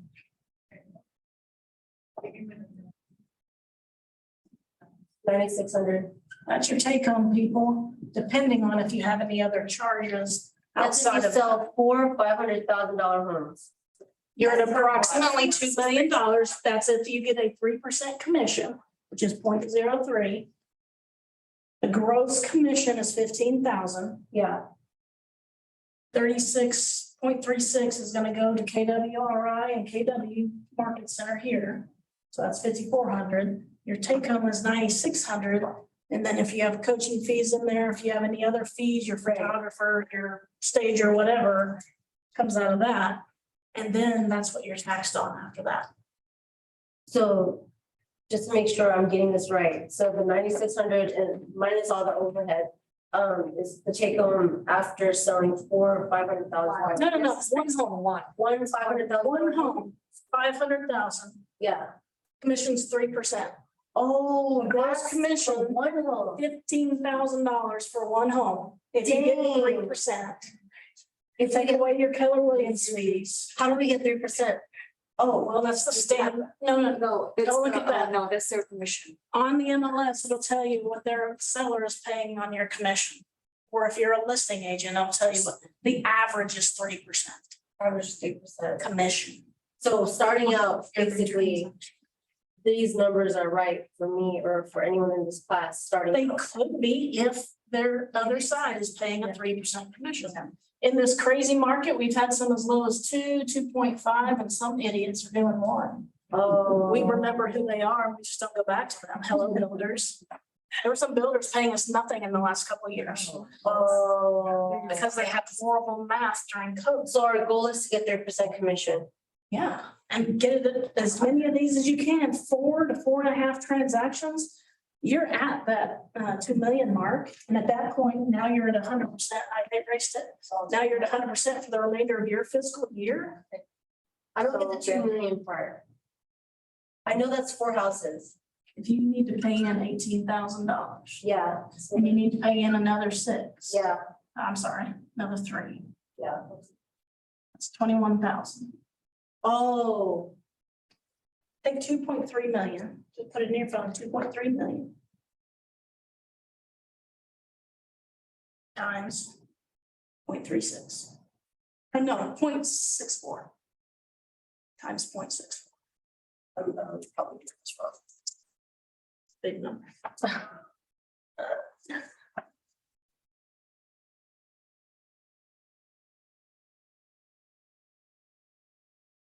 I've never calculated such big numbers for my bank account before, so I'm just asking a lot of questions. I'm really sorry. This is like shock for me. And if you already have your full-time career and this is on top of that, Yeah, hey, how I may quickly, quit. you're gonna get to a point where you don't need that very quickly. If you're motivated by money. 60,000 and done. Yeah, Start 60,000 minus 21, okay. and then you're capped, you're done. You still took home 40-something thousand, and now for the remainder of your fiscal year, you're gonna take away 100% minus expenses. So when you have, let's say you have another transaction like this and that $50,000 commission. Just to correct $25 for the, when you're capped. When So you're then you will capped, take home this is what it looks like. 14,975. Minus any coaching fee, That's when you're which capped is 5%. for one There's transaction. nothing. Minus any other fees. But technically, you're probably still gonna be around 12. That's the take home. For every take home, for every $500 you sell. Okay, so for every 500,000, whatever the math is. What's 5 times 4? 5 times 4 is 20. 20. 2.0. Yeah, So for these, yeah. you're capped. Oh, so just sell 4 and I'm capped, and then after that. I If make they're at this 100%. price point. Yeah. If they're at this price point. Yeah, if they're at that price point. with Now, if you sell if one it's house higher. at 350, you're gonna have to sell more than 4, right? Yeah, yeah, To yeah, get 2 million. yeah, You might have to sell 7. yeah, 7 times 3 is 2.1. yeah, the 500 is easy math, so that makes sense. So try to sell 4 houses at 3% commission. At And then 500,000 or capped. more, you'll be capped super quick and you can make the rest of your money. Yeah, and it's Slay. 100%.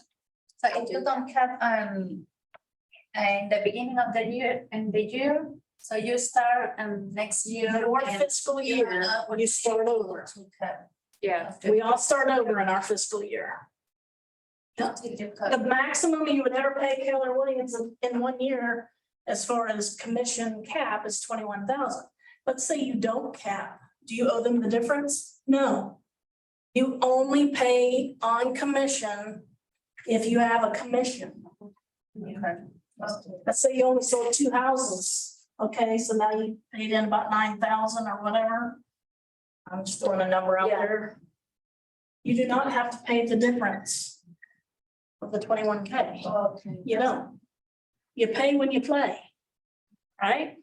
I missed that one. Don't worry about it. Okay. It's the same concept as if we're not selling a house, we're not getting commission. That's correct. Oh, If you don't sell anything, You don't pay- you're not receiving Yeah. anything in order for us to take some for the sake of building up business. So you can pay, separate from the commissions, can you, or just? No. Through the commissions? Through your commissions, you don't want to pay it all up front. You broke. You're paying all these other fees to get started. You don't want to front that. And the office needs that spaced out for the sake of budgeting for the office. That's how we keep our business running. What's the average salary for first year? There's no salary, but the average money you can make depends on how hard you're willing to work and the price points you're willing to serve. I can't tell you a number. Some people make as little as $5,000. Some people make $200,000. But again, it's how, if you're willing to do the work. It's like. And the it's- price. And then they coach you what the work is, right? What else you gonna know? Other companies are gonna say, here, here's a video, go watch it online. I have a friend who went to another broker company. And she was like 95 something. Split. And it was worse. She's looking for another brokerage. We'll bring her here. Yeah. Because we have a lot of people that go to other That's brokerages. That he doesn't, the broker doesn't answer the phone. and Unless she's you're a just- buyer, there's no way you can cap. There's no way you would cap in that situation. And there's one brokerage out there, and I'm not allowed to say their name because we are ethical and I will stay that way. You never cap, no matter how much you make. So. But the point is, don't get quite so hooked up on the number as much as come to the place that can train you to do the business. That number won't mean anything. So at the end of that first year, remember I told you my husband took a second job and I told him after my first year he wouldn't need to? He didn't. And then I taught him to dream. I said, okay, year two, guess what? We're going to Hawaii at the end of year two. And he goes, oh, no, I've never. His dad was an alcoholic and taught him never to dream. I said, you married the wrong girl. Year two, we went to Hawaii. We flew first class. We stayed for 2 weeks and paid all cash. Dang. Because you were real estate agent. I was in real estate because we got coaching, because we had the Ignite program. We've now been to 16 countries, people. Wow. You gotta do the work. Our reward is crazy. 3 years ago, 2019 now. Yeah, that's the first time you've heard that. Isn't it? First time, oh, when, 2000, end of 2019, my mom got brain cancer. Oh. I knew it was fatal. I took 18 months off of work, but people here in the office kept my business running for me so Wow. that I could be with my mom and my dad. Wow. That's amazing. Still close to 4 million that year. I didn't work Wow. That's amazing. because that's what we do here. That's the culture. Remember, I told you people come for the training, but they stay for the culture? Yeah.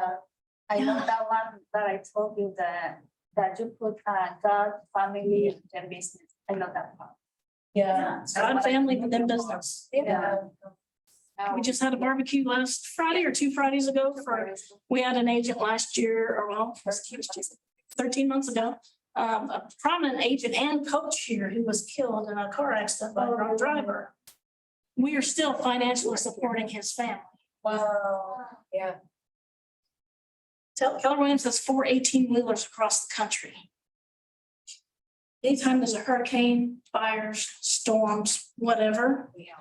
One of our 18-wheelers hits where the Keller Williams agents live before FEMA. We have 18-wheelers full of anything they need. And then if you need a place to go stay for the night, here's a check. Go take your family, go get some necessities, and just have a good night's sleep because we're here. Wow. We clean out houses. We buy food. I don't know how many things we've done. We do a lot of things here locally. On a day that's called Red Day, the entire company takes the day off. And we serve back into our community. Support that. I moved here 3 months ago. I moved here 3 months ago. I live in North Carolina. And I was working for a different Keller Williams office. I was doing a little different job. And it was, where was it? I forgot where it was, but there, in Kentucky, the tornado. One of our own agent, his sister-in-law and her husband, they lost their house completely. And what did the office do?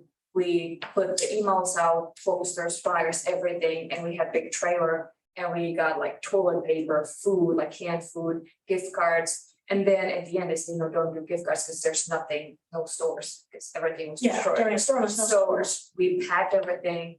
And one of our staff's husband and friend drove to Kentucky and unloaded everything. And now we got some money, and then KW Cares, which we'll talk about it as well. It's a nonprofit organization that helps our KW associates and their loved ones. They got, I think, on the spot that day, they got $10,000.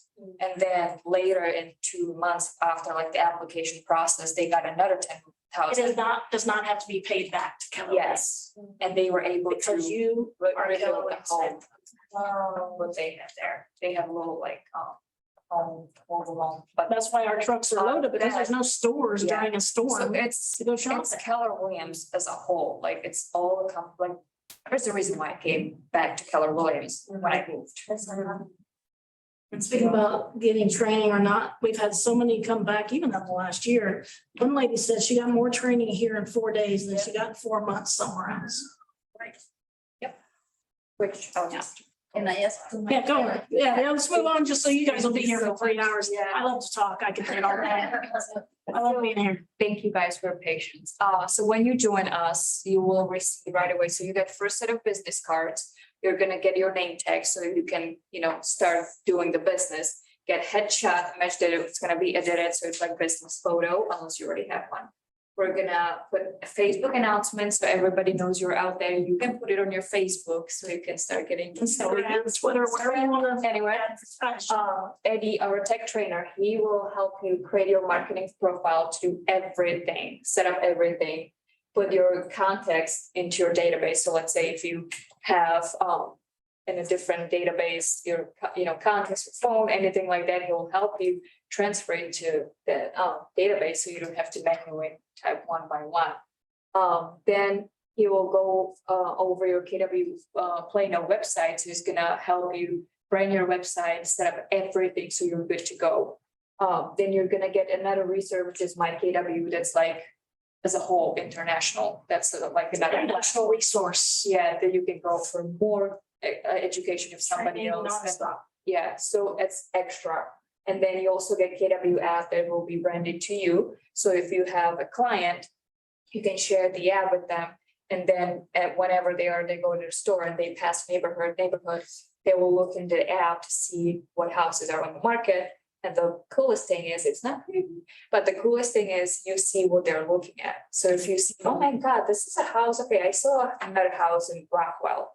And I think they could like it. You send them, options. So like you're staying on track and And you're staying on their top of mind, because they, we gotta open Janice app. Oh, we need to open Janice app. Yeah. Oh, look what we can do on Janice app.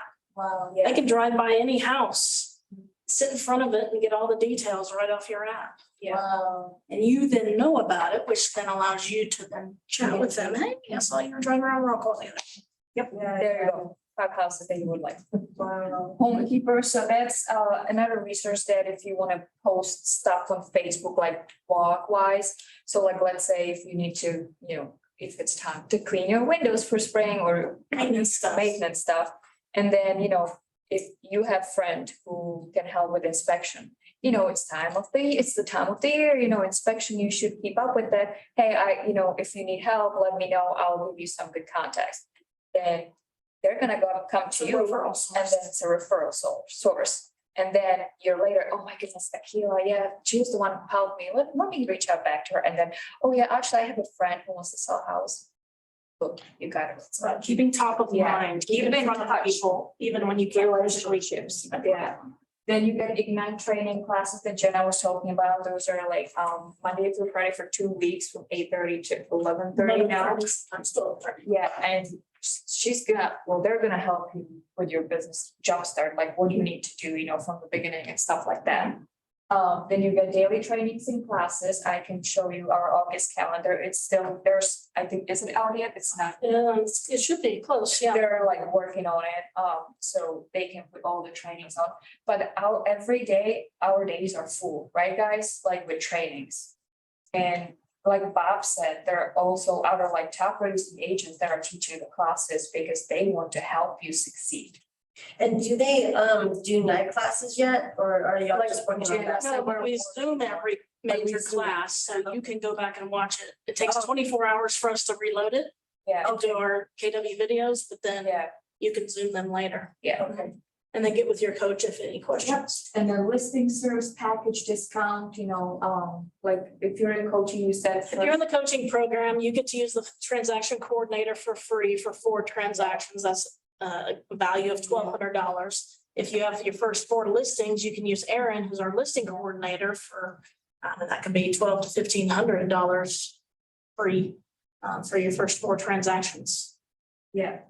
And then you got discounted options. I think she runs some discounts. Well, it depends on which package you do. Depends, yeah, and then transaction revenue service, that's what Jenna was just talking about, it's basically the same. So Here, here, look at that mugshot. our productivity coaches, Jenna, right here, Director of Productivity. Joe, and Doug and Laura, those are all in total 4 coaches, like I told you, after Ignite. Joe is fluent in Spanish. Yeah, you get to interview with all 4 of them to see who who your coach, your Who coach. do you to think be. you would work best with? Yes, yes, And our goal is to coach you to your goals, not our goals. yes. It's your business. You tell us what you want to accomplish, we'll give you the steps to get. And then Command, that's why I was telling you guys about, that's our training platform, and you basically, not basically, you will be spending 99% of your time there. And we have multiple applications there, like database, which you're gonna keep all your contacts and you want to make sure with that. Then we have smart plans. Let's say I always like to use happy birthday smart plan, right? You get your happy birthday text from your doctor, and like, how she remembers all of that. So when you put your contacts in, you want to put their birthday date in it. And you can put them on a smart plan. On this day, send a message, hey, Lucy, happy birthday. You set it up once, and when the day comes, you forget about it, hey, guess what? That message still goes up, or email. So that's how you keep up with, or if you want to put them, if you have a potential client and you want to keep nurturing them, you can put them on weekly nurture, like neighborhood, so they live in, I don't know, any neighborhood you don't know what area. And where can you find somebody's birthday, even if you don't ask? Facebook. Yeah, and if, you can send them, hey, this is 5 houses listed in your neighborhood, you set it up once and it goes out. So you don't have to worry about it, and you keep in touch and you keep reminding them of yourself, and then, oh, I really like that, email you sent me, there's one house that I would like to look at. So there's the dinosaur in the back of the room. His name's Tommy Thompson. Oh, it's good. I was talking about earlier, you're one of the ones that helped start this office. You're one of our initial founders. Yeah, they just can't get rid of me. So we don't want to. You're so much fun. He teaches some of the Ignite classes with us. How long have you been here? How long has this office been here? We've been here 25 years. 5 years. Yeah. Started last 16. Yeah. And he hasn't left yet. But I was telling him, there are people in this office that have been here 10 years, 20 years, 25. They're the reason why people stay here. It's a, can I interrupt? Yeah, come on. It was just a great honor to be tapped on the shoulder to start something that we didn't have. There's 5 of us that started it. It's like, who's gonna do phones today? Not like for the next 3 hours. But honestly, I've been doing this since '86. And we have a set of owners back here that are nationally known in the industry. And there's not a question that you could have that we can't answer in this market center. And there's not a ceiling that you would want to go to that we can't get you there in this company. We have people here that might want to sell only 5 homes a year. And then we got people down the hall here that sell over 250 homes a year. Dang. And then we had a man standing right here. When we first started this place, the highest income that we made was like $185,000. He did $1.9 million sale and put it $1.9 million in commissions in his pocket. He was one of the plants, one of our agents.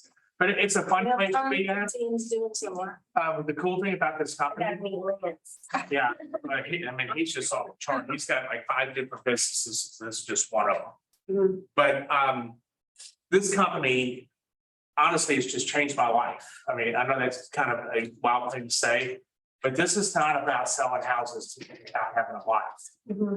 And by having a life, what this company has taught me to do, I've been able to put 3 of my children through private education colleges, Rice, Italy, and then Colorado. So this is about having a life. It's not, and part of a life is having a living.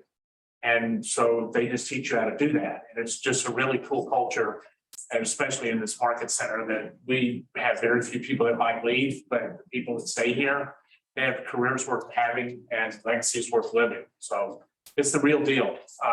But I invite you, if you haven't chosen the place, I invite you to come to one of our office meetings. It's one of our events. We have a lot of fun here as well. He brings us popcorn. Yeah, popcorn, I kind of have a deal, I like popcorn, take it around to everybody. But like on Burger Day, I think that's this coming Friday, maybe. We have cook hamburgers, at lunch for everybody, hamburgers and hot dogs.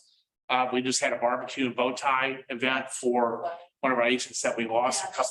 Okay, so it's fun, but then on the flip side of the coin, it's a lot of work. And you're opening a new business is what you're doing. And it's a mindset that you don't have yet unless you have owned a business. So it's something that you have to grow into. And this is not a hard business to be in, but it takes a tremendous amount of discipline. And you have to say no to a lot of things in order to keep yourself focused. And you fall off the horse, you get back on the horse. You fall off the horse, you get back on the horse. But it's a lot of fun. Have a good time. I can't wait to get in here and feel the energy of our market center. Now that COVID's over. So excited to be back. It's not like a funeral home in here for a year and a half. It's horrible. But anyway, welcome. I hope you do join our market center. We do have a lot of fun here. And we have a lot of resources. Our ownership, our motto when we first started was first we'll be best and then we'll be first. Well, first we were best and now we are first. And we sell over $1 billion of real estate a year here, which is a lot of houses. And so it's just the energy of just being in here and the education that we have on a weekly basis to keep you up to date is what you do to beat your competition is what you're going to do. And you're going to be competing against a lot of people. We compete against each other in the market center, but in a friendly way. So anyway, that's just, and I've had a lot of fun here. So. Yeah, thank you. So I'm good at sales, it's a gift of mine, but I have no idea of real estate at all. Like I am total fresh newbie, like. That's why you went to real estate school, right? Yeah, that's why, it's my first class this weekend, but, so I can actually make this as a living. Yeah, it's my living, it's Tammy's living, it's, yeah. Wow, and you say you're good at sales, well, we'll train you up to talk to clients. Because there's sales, you could be a car salesman, or you could be a real estate, or you could be pharmaceutical, or there's different types of sales. Some aspects will be identical, some will be very specific to the field that you're in. How you talk to a seller is gonna be a little bit different than how you talk to a buyer or an investor. And there's a lot of, How do I know the difference? and there's a lot of people moving into Texas now, right? You know, they've been coming for years. Yeah, no, I mean, when Toyota started coming here, you gotta remember, when a big company comes to an area, it's not just the big company, it's all the satellite companies that they need. So Toyota didn't just come by itself, they brought a data analytics company, they brought the need for more teachers, more doctors, more, you know, stuff like that. So every time a company comes, it populates us even faster. Yeah. Toyota brought 4,000 jobs, but a bunch of them didn't come, so they got to hire within. I was helping a data analytics company of 200 people. And only 2 of them came. They got to keep their California salary and move to Texas, or no state income tax. I'm like, where wrong with you people? No way. They wanted to be able to walk to everything. I said, well, Texas, well, that what? Well, hard to walk to everything, but we got places you can live, where you can do those. Knowing your market, you're gonna learn a lot of economics. I know, what's the market doing? What have you guys heard about the market? Recession? That we're getting normal. We're getting normal. Interest rates are ticking up. You know, we're still in a very strong seller's market. Seller's market went so high, that even if we come down, your sellers are still gonna make a nice bit of coin on their house, depending on when they built it or bought it. Investors are waiting for. Yeah, investors buy low and they sell high. We've been high for like ever. Like I started in 2010 after the crash of 7, 8, 9. I've never seen a down market. It's only done this since I've been in it. So we had to tip at some point. But where we're tipping, you understand that the average sales home value goes up 4% over a period of time constantly. So even if you go down, you aren't going down. You're just rebounding up. What do you do to a rubber band if you want it to fly far? You pull it back, right? So every market has to pull back before it can shoot forward, yes? So we're gonna come down, but then we're gonna bounce higher. Because statistically saying, Gary Keller will tell us, it's a 4% increase over time. So yeah, we have to do this so that we can do that. And it's not, we're not, yeah, we're somewhat recessioning, but we're not 2007, 2008, 2009 recession. They've got protections in place for that now. They aren't giving mortgages to anybody who can breathe, which is what they did back then. Everybody got a mortgage. Breathe, it's on a mirror, all right, she's alive, give her a mortgage. That's what they did, but now we've got protective practices in place, so that doesn't happen. But you have to go down so that you can go up further. A diver on a diving board, what do? They have to put the board down to spring them higher. That's all we're doing. And it's all in how you know how to explain that to the public. Because the public's gonna say, oh, market's crashing. No, it's not. Not even close. And by the way, why are you asking? Are you asking for a seller or for a buyer? Oh, you're asking for a buyer. Well, actually, interest rates are going up, but you don't marry the interest rate, you marry the house and you refinance the interest rate later. Marry the house, don't marry the interest rate. You can refinance later. So there's little ways we speak to people in the business. And you will learn that, so then you can. Of course, that's what we do. Help your clients. And then that's what, we help, well, and the rest of them, My that's what coaching they group help, will do not teaching, but like, that's what they help you with. They'll, talk about, you'll have like conversations, and so how to talk to client. What to talk about and like pointers, so you're gonna get all that. So a year or two when houses were going in a hot minute, right? And buyer goes, yeah, we want to think about it. My favorite phrase was, you sleep on it, you won't sleep in it. That's good. It's true. If you want a house today, you better grab it. And even today, if it's a completely updated, gorgeous house, you better jump on it. Houses are still selling for over list price in many areas. And there's some, if you have coming soon, I know, I sold one yet on Friday in 5 hours. it was coming soon, it didn't even hit the market, it was just coming soon. It was already on the house. Yeah. So it is, yeah. What's your name? Fred. Jana Ward, the Director of Productivity and Coaching. Yep. So I just wanted to finish this. But I was an agent first. Yeah. Yeah, that's right. Finish that. So then you have,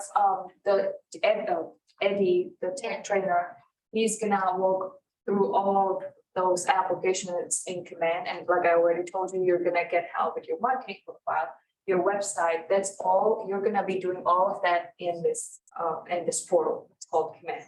And that's the beauty, because you just do it in one place, and that's what I love. Even if you wanna do Facebook paid ads, right, you have a house that was just listed and you wanna get it out there, you do Facebook paid ads, or you can do it from your Command account too.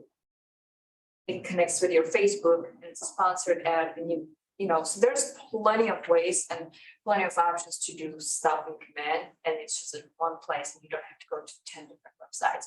And that's what I like.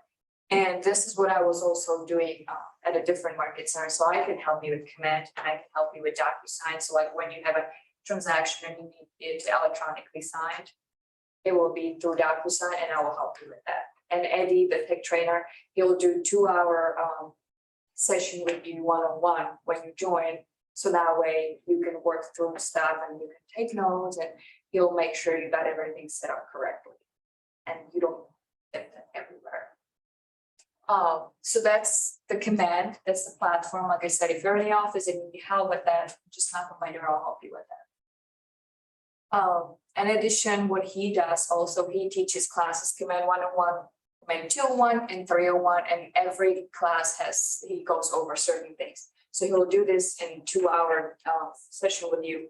But then if you still feel like you still want to do more and you want to learn more, and there's something you didn't remember, come to these. I'll help you. And then we have many more classes. This is just a, it's not fully done yet, but it's, August 2022. So as you can tell, it's getting full. It's getting full. And then you have, like the purple is for career development, the yellow is growth, green one is technology, which is culture is in blue, finance is kind of like light green, office meetings, you guys miss. But we have it on the 25th of August, and those are like just descriptions, but again, they're still like, they're finishing it up, so if there is something missing, that's why. This is just an example how our calendars are looking like. That's a lot of training. Questions? When Jenna and Tommy, when they were talking about, training and stuff like that, we also have our Facebook page, right, private. So let's say Nina, right, she has a buyer who she's showing a house to on Saturday. Well, something came up last minute, she has to go somewhere, it doesn't matter. She'll post on Facebook, hey, is anybody here who could help me and show a house to my client Saturday, blah, blah, blah. I'll pay you, what, $25, $50, I don't know, depends what you guys, agree on. That's a good opportunity for you. Tommy, was it last month? He posted on Facebook, hey, I have an open house. If you guys want to shadow, you can just let me know. Shadow means just observe. That's nice. You don't get any leads from it because you get to observe. So it's a good opportunity for you. So you just stand there and you listen to how he handles those conversations. Take notes and then keep it in mind. And then next time you have a client, you apply the same conversations to your client or similar. And you already know, like, because Tommy is one of our top producers too. So it's good. So stuff like that. So there's a lot of opportunities, I know, for open house.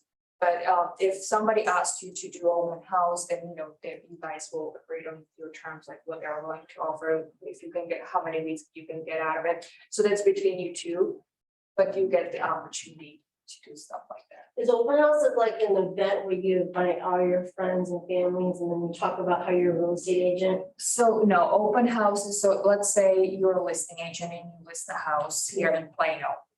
So you do open house and you post it online, you tell your realtor, all the realtors, anybody who has a client, hey, come here, I have an open house. So they're gonna come and they'll look at the house and maybe there's somebody, a realtor that has a client that really likes the house, they're gonna give an offer. Well, then you do the transaction, how to explain it, you're the seller, right? So you're looking for the buyer's agent who has a client who would want to buy the house. So don't forget, the entire commission is 6%. So seller gets 3%, buyer gets 3% when you agree on it. So then you have transactions, you close on the house and you make money. So even if there's another realtor, you get the full 3%? And open If you're houses, the listing agents, yes. So you're the listing agent, you are doing the open house because you want to attract those So buyers. why would that real estate agent give me their client? They're Because not giving you.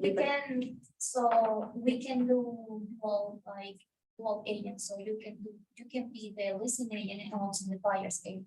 So if you are the listing agent on a property, you have, and somebody comes to see the house and would like to submit an offer, you can help him because you are the listing. So that's why you say, hey, I will give you my friend's contact information. She is real estate agent and she will help you to submit an So you, offer. every time you have a transaction, there's buyer's agent, there's seller's agent. Two people. Buyer's agent and seller's agent, okay. It's like when you're going to the store and you're buying food, you're the buyer and the store is the seller. Doesn't make sense how. You got the owner of the home selling the house, they have an agent. The person who's buying the house has an agent. Oh. So Can do two agents get each one get 3%. Yeah. Oh, so they're looking for us, like we're looking for The them. homeowner that's selling the home is the one that pays that 6% split. Oh, I So get the it. person that you're representing who's buying the home they don't pay anything towards your commission. The homeowner who is selling the home that you're showing in your open house, they pay your commission. Okay, yeah, people. Does it make sense? Yeah. Yeah. I know if, So that's the purpose of the open house, yes, to meet those people that are looking for because us. you wanna close the house, you wanna get the money. Oh. It's like if you, it's like if you're doing, for example, garage sale. You put posters there because you wanna attract buyers. So you're selling, so you know what I mean? Does it make sense? Yeah. It don't make more sense when you go through the course. Yeah, after Yeah. I do the first Oh, one. yeah. Yeah. She's starting, what is it, this weekend? Yeah, I already did one course. Oh, you already did. Oh, so you haven't even finished the real estate courses, like the No, modern, I'm just oh, talking to brokers. I know, there's a lot. Yeah, it will make more sense. Okay. Yeah. I'm just trying to prepare ahead of time. Oh, yeah, it's a lot of information, but you're in a good school. Champions is the best. Thank you. Yeah. That's good. I apologize for the earlier, that I wasn't able to like fully 100% explain it, so I apologize. Okay, you did great. And like I said, if there's something I don't know, I always get somebody. So I just wanted to, Or we will email. yeah, I mean, you guys have my email, so if you need anything, I'm more than happy to help. Like, we have a good meeting. I already with her, I'm not her. So, yeah, I just love this company so much, and I'm not even a real estate agent. Wow. I know it's easy for me to tell you all about it because I'm not in those shoes. So that's why I had Jeanette here, because she was in those shoes. And we had our top like producing agent, he couldn't be here today because he had jury duty last minute. But he always tells us he started as a dual career as well. And it's good to have a business plan. If you want to start as a dual agent, how many months do you want to do it for? You know, like Jay, the agent, he said, I wanted to say 3 to 6 months and then I wanted to go full time. After he closed his first transaction, he got a $10,000 commission check. He said, I'm out. And it was his first month. What I would like, I think I told you that in our meeting, what I like to say to our agents, like you guys have a name tag, right? Put it upside down. Oh, yeah, Somewhere. I like that too. Yeah, and they're gonna notice and you get to start the conversation. Or if you are in some kind of event, you talk to somebody and, first question, hey, how's the market doing? They're gonna talk to you about it and they're like, hey, can you give me your business card so I can reach out to you? And you're gonna do this. Oh, yeah, oh my goodness, I guess I just gave my last one to, so and so. Can you give me your contact information? I'll get back to you. So then you are in charge of contacting them. Nice. Because, let's be honest, somebody just wants info and then they will never reach out or they will reach out to you. So you need to be the one in charge. Yeah. And then by the way, the business card trick, it's coming from Gary Keller. Nice. Wow. Yeah, so you're in charge. And there's, just write it everywhere you go because you never know. You never know. If you have friends, you go to soccer practice with your kids or with your friends, anywhere you go. Talk about it. You never know. Your friends might have somebody who wants to buy a house, who wants to sell a house, or who is thinking about selling a house or buying a house.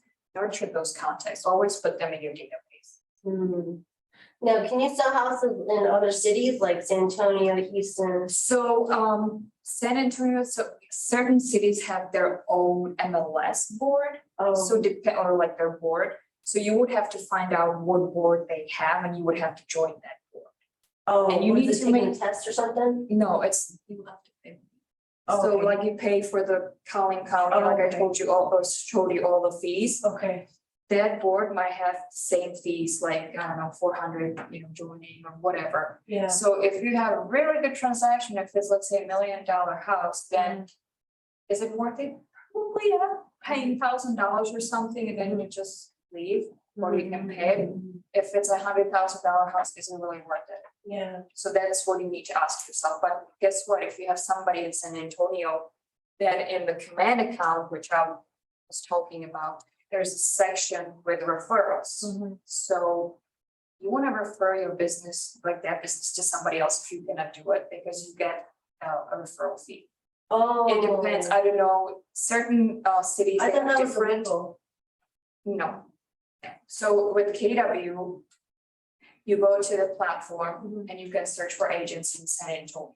You wanna make sure, and they have like, like their connect KW accounts, and you wanna make sure you click on at least 5 of them. Depending, or you can do more. Yeah. Read about them, what do you offer, like, oh my goodness, this sounds like a good agent. Yeah. Look at the stats, how much he or she was, doing, how much business, they were doing. And then reach out to them, hey, I have a client in San Antonio, unfortunately, I cannot do it. Would you want that? Oh, yeah. And then once they close, they're gonna give you a referral fee. It's gonna go like their office will send a check here because it has to go through the business and it will get paid to you. I know some has like 25% referral fee, some have 30. So it depends on the referral. That's only It's between Keller something. Williams, So like the agent has to be from Keller Williams. if you want like that referral fee, yeah, I don't know how, that's a good question. I don't know how it works with outside. Yeah, If they isn't give that you any illegal or referral something? fee. Like if. So I cannot answer that question, Okay. but I'll follow up with Jana and I'll ask, but Okay, there's, you cannot do it, you just refer to somebody else. okay. Thank you. Sorry I asked so many questions. You're good. I'm excited. Thank you for being here too. Thank you guys for coming. I really appreciate it. Thank you for having us. Thank you for patience. Yeah, I'm glad y'all had 2 of them. You guys what? Yeah, I'm pretty well. We got this. Are y'all going to Champions? No, we did it online. Kaplan? No, they did. But they Oh, did yeah, that they one. did. Yeah, They did. Yeah. Oh, I spoke to a broker who's been a broker since 42 years, and he told me The reason why people fail the test so often is because they second guess themselves. They said 95% of the time when you're taking a multiple choice exam, the first answer that you go to, that's 95% of the time it's correct. yeah. It's only 60 questions. His advice to me was just don't second guess yourself. Go and take the test. He said it's really not hard. Plus, the state will send you for your prep course, like everything to study that you need to study for the test. So basically, everything you're taking in class just gets you qualified to take the test. The state will send everything in a book for you to study. Okay. I didn't know that either. Registered too. Have you gotten the book yet? I haven't gotten it. I just, I was a little embarrassed because, remember when I talked to Lucy, I told you I had submitted my application? Well, I didn't get to the first step and I thought I had paid the fee. I could have sworn I did. okay. So when I went on to check my status last week, it said, funds, sufficient funds not received. I'm like, what? So I checked all my accounts. I'm like, I guess I didn't pay. Maybe I dreamt that. I don't know. I don't know what happened, but I finally did it on Thursday. I submitted the actual payment and I'm just waiting now. Yeah, Bobby said maybe a few days. It could be, so they've been like going crazy lately because they have a lot of applications. Yeah. So just be patient because it's gonna happen. It can take a little longer, but. Okay. Got more time for that. Yeah, Yeah. yep. Yeah, you guys, I mean, if you guys are interested, like this group, are you almost done with school or? No, Oh, wait, no, you just started, that's right. If you guys wanna do study groups, if it's something you're interested in, let me know, I can get something organized here. Just let me know, cause I know you guys are getting ready, right, for the test. Yep. Or if you wanna reach out within yourself or reach out to me, we'll get lunch here or something, and you guys can do study groups here, it's up to you. What's the availability? Because we do have a few other people that we're doing a study group with. Okay, oh, that's right, you guys were telling me about it, yeah. How long did it take y'all to finish on? You did Kaplan? Are you doing Kaplan? I'm gonna sign up, hopefully, I just did the first module. Yeah, I just 6 months. You have 6 months to complete it. Okay. I'll be super. 3 months. 3 months. Yeah, I was just gonna say, it's, again, Some of the units are longer than others, like the first 2 are probably the longest, and then there's one other one, I think it's either long contracts, that's like. I was going to work. Studying for like 2 or 3 hours and it still took me 6 months, yeah. So And it seems like when you. that's a good point. If you have questions about the contract, there's something you don't really understand. Let me know, I'll get you with Bob. That's what I mean, you know it's right. Yeah, So is it on the weekends are available, the space for? so not, but just, well, not on the weekends, because you guys don't have the fob to get in, but during the day, you can during the week.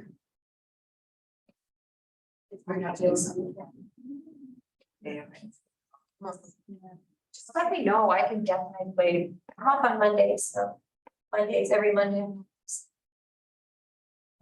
if you want, let me know, I would love to put anything together, because like I told you. Probably Saturday, So I'm like, I'm paying for it, so I'm trying to see I've been doing whatever. every I Saturday. like, just to see, you know, what this be worth to get somebody. I think if you guys, your aim is to get new agency, it would be really beneficial from business if we become. Yeah, the thing is, like you said, the problem is the availability, somebody can, depends. Me personally, I do well with study groups, because if we're talking about something, if you were telling me something, I remember more. So like for me, I'm I the like same that. way.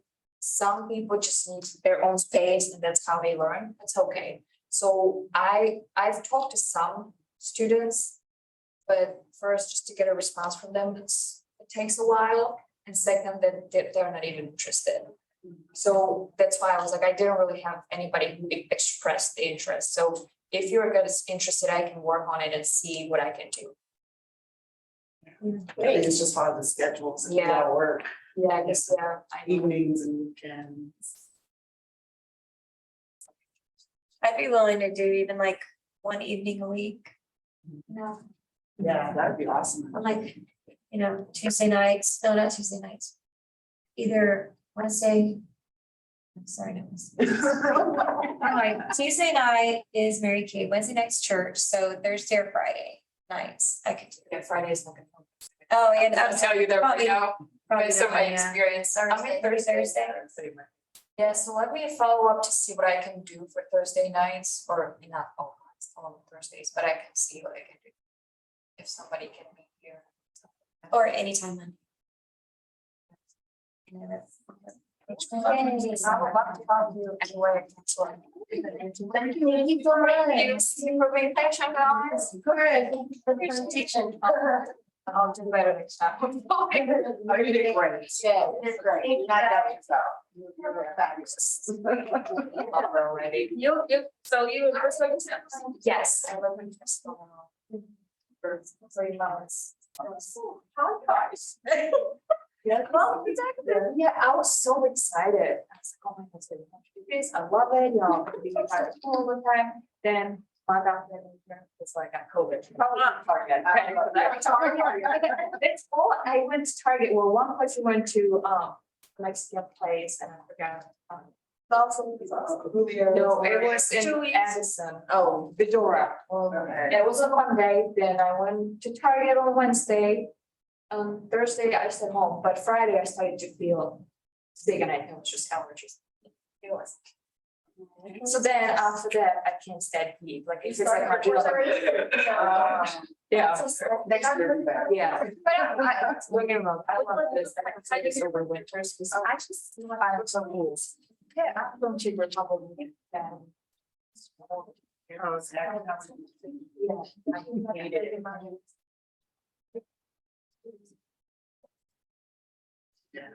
Nice. All that. Now I'm spoiled. Blue waters. It's so nice, I was, like, before yesterday, and I'm always like, and bags. Did you have to get anything anyway? It's just spoiled. Yeah,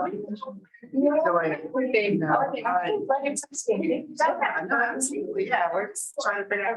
Yeah, yeah, and then you will be contacted by like, which I always hear. Like, and I will start to ask, if it's like Bob said. The travel.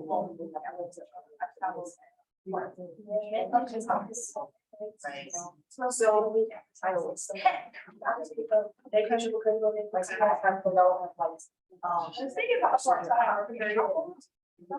It's right, it has to be. Right. So make sure. So so far, we like have. How you ran a little bit, is it not orange? That's a pretty big deal. Oh, yeah. Oh, yeah. Okay, yeah, I was just like, she had a question. We have to go right. That's like, it's so much for coming. But, just like, what have you? When I went back to the B school, and I was doing education, Yeah. you know, but then you go back. Like, oh, what? But it Yeah. was nice. Yeah. Do you know That was Jared's like a card tonight? You know, part. How better? Okay. Baby.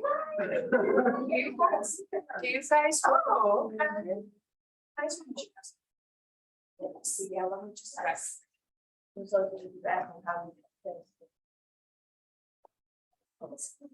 Oh, but she said she did. Did 2 modules already? No, they wanted me to do 2 modules of like Cape credit or something. And then I sent my blueprint and then she said, well, it's Catholic, is what she said. Right. It was like 2 minutes.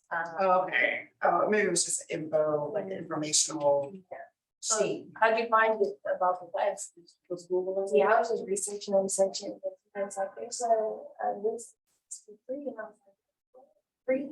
But let's see. I mean, it's a little bit more challenging because you have to study. That's not what I said the same thing. I told him that, but it's different. It's different than so much. Or it's this way more. You know, English is like saves a lot of life. This is legal. That's true. My parents are like, you know, English. So I have you know, one of my friends were here. Yeah, that's what she was talking about. Everyone has their own teams, each team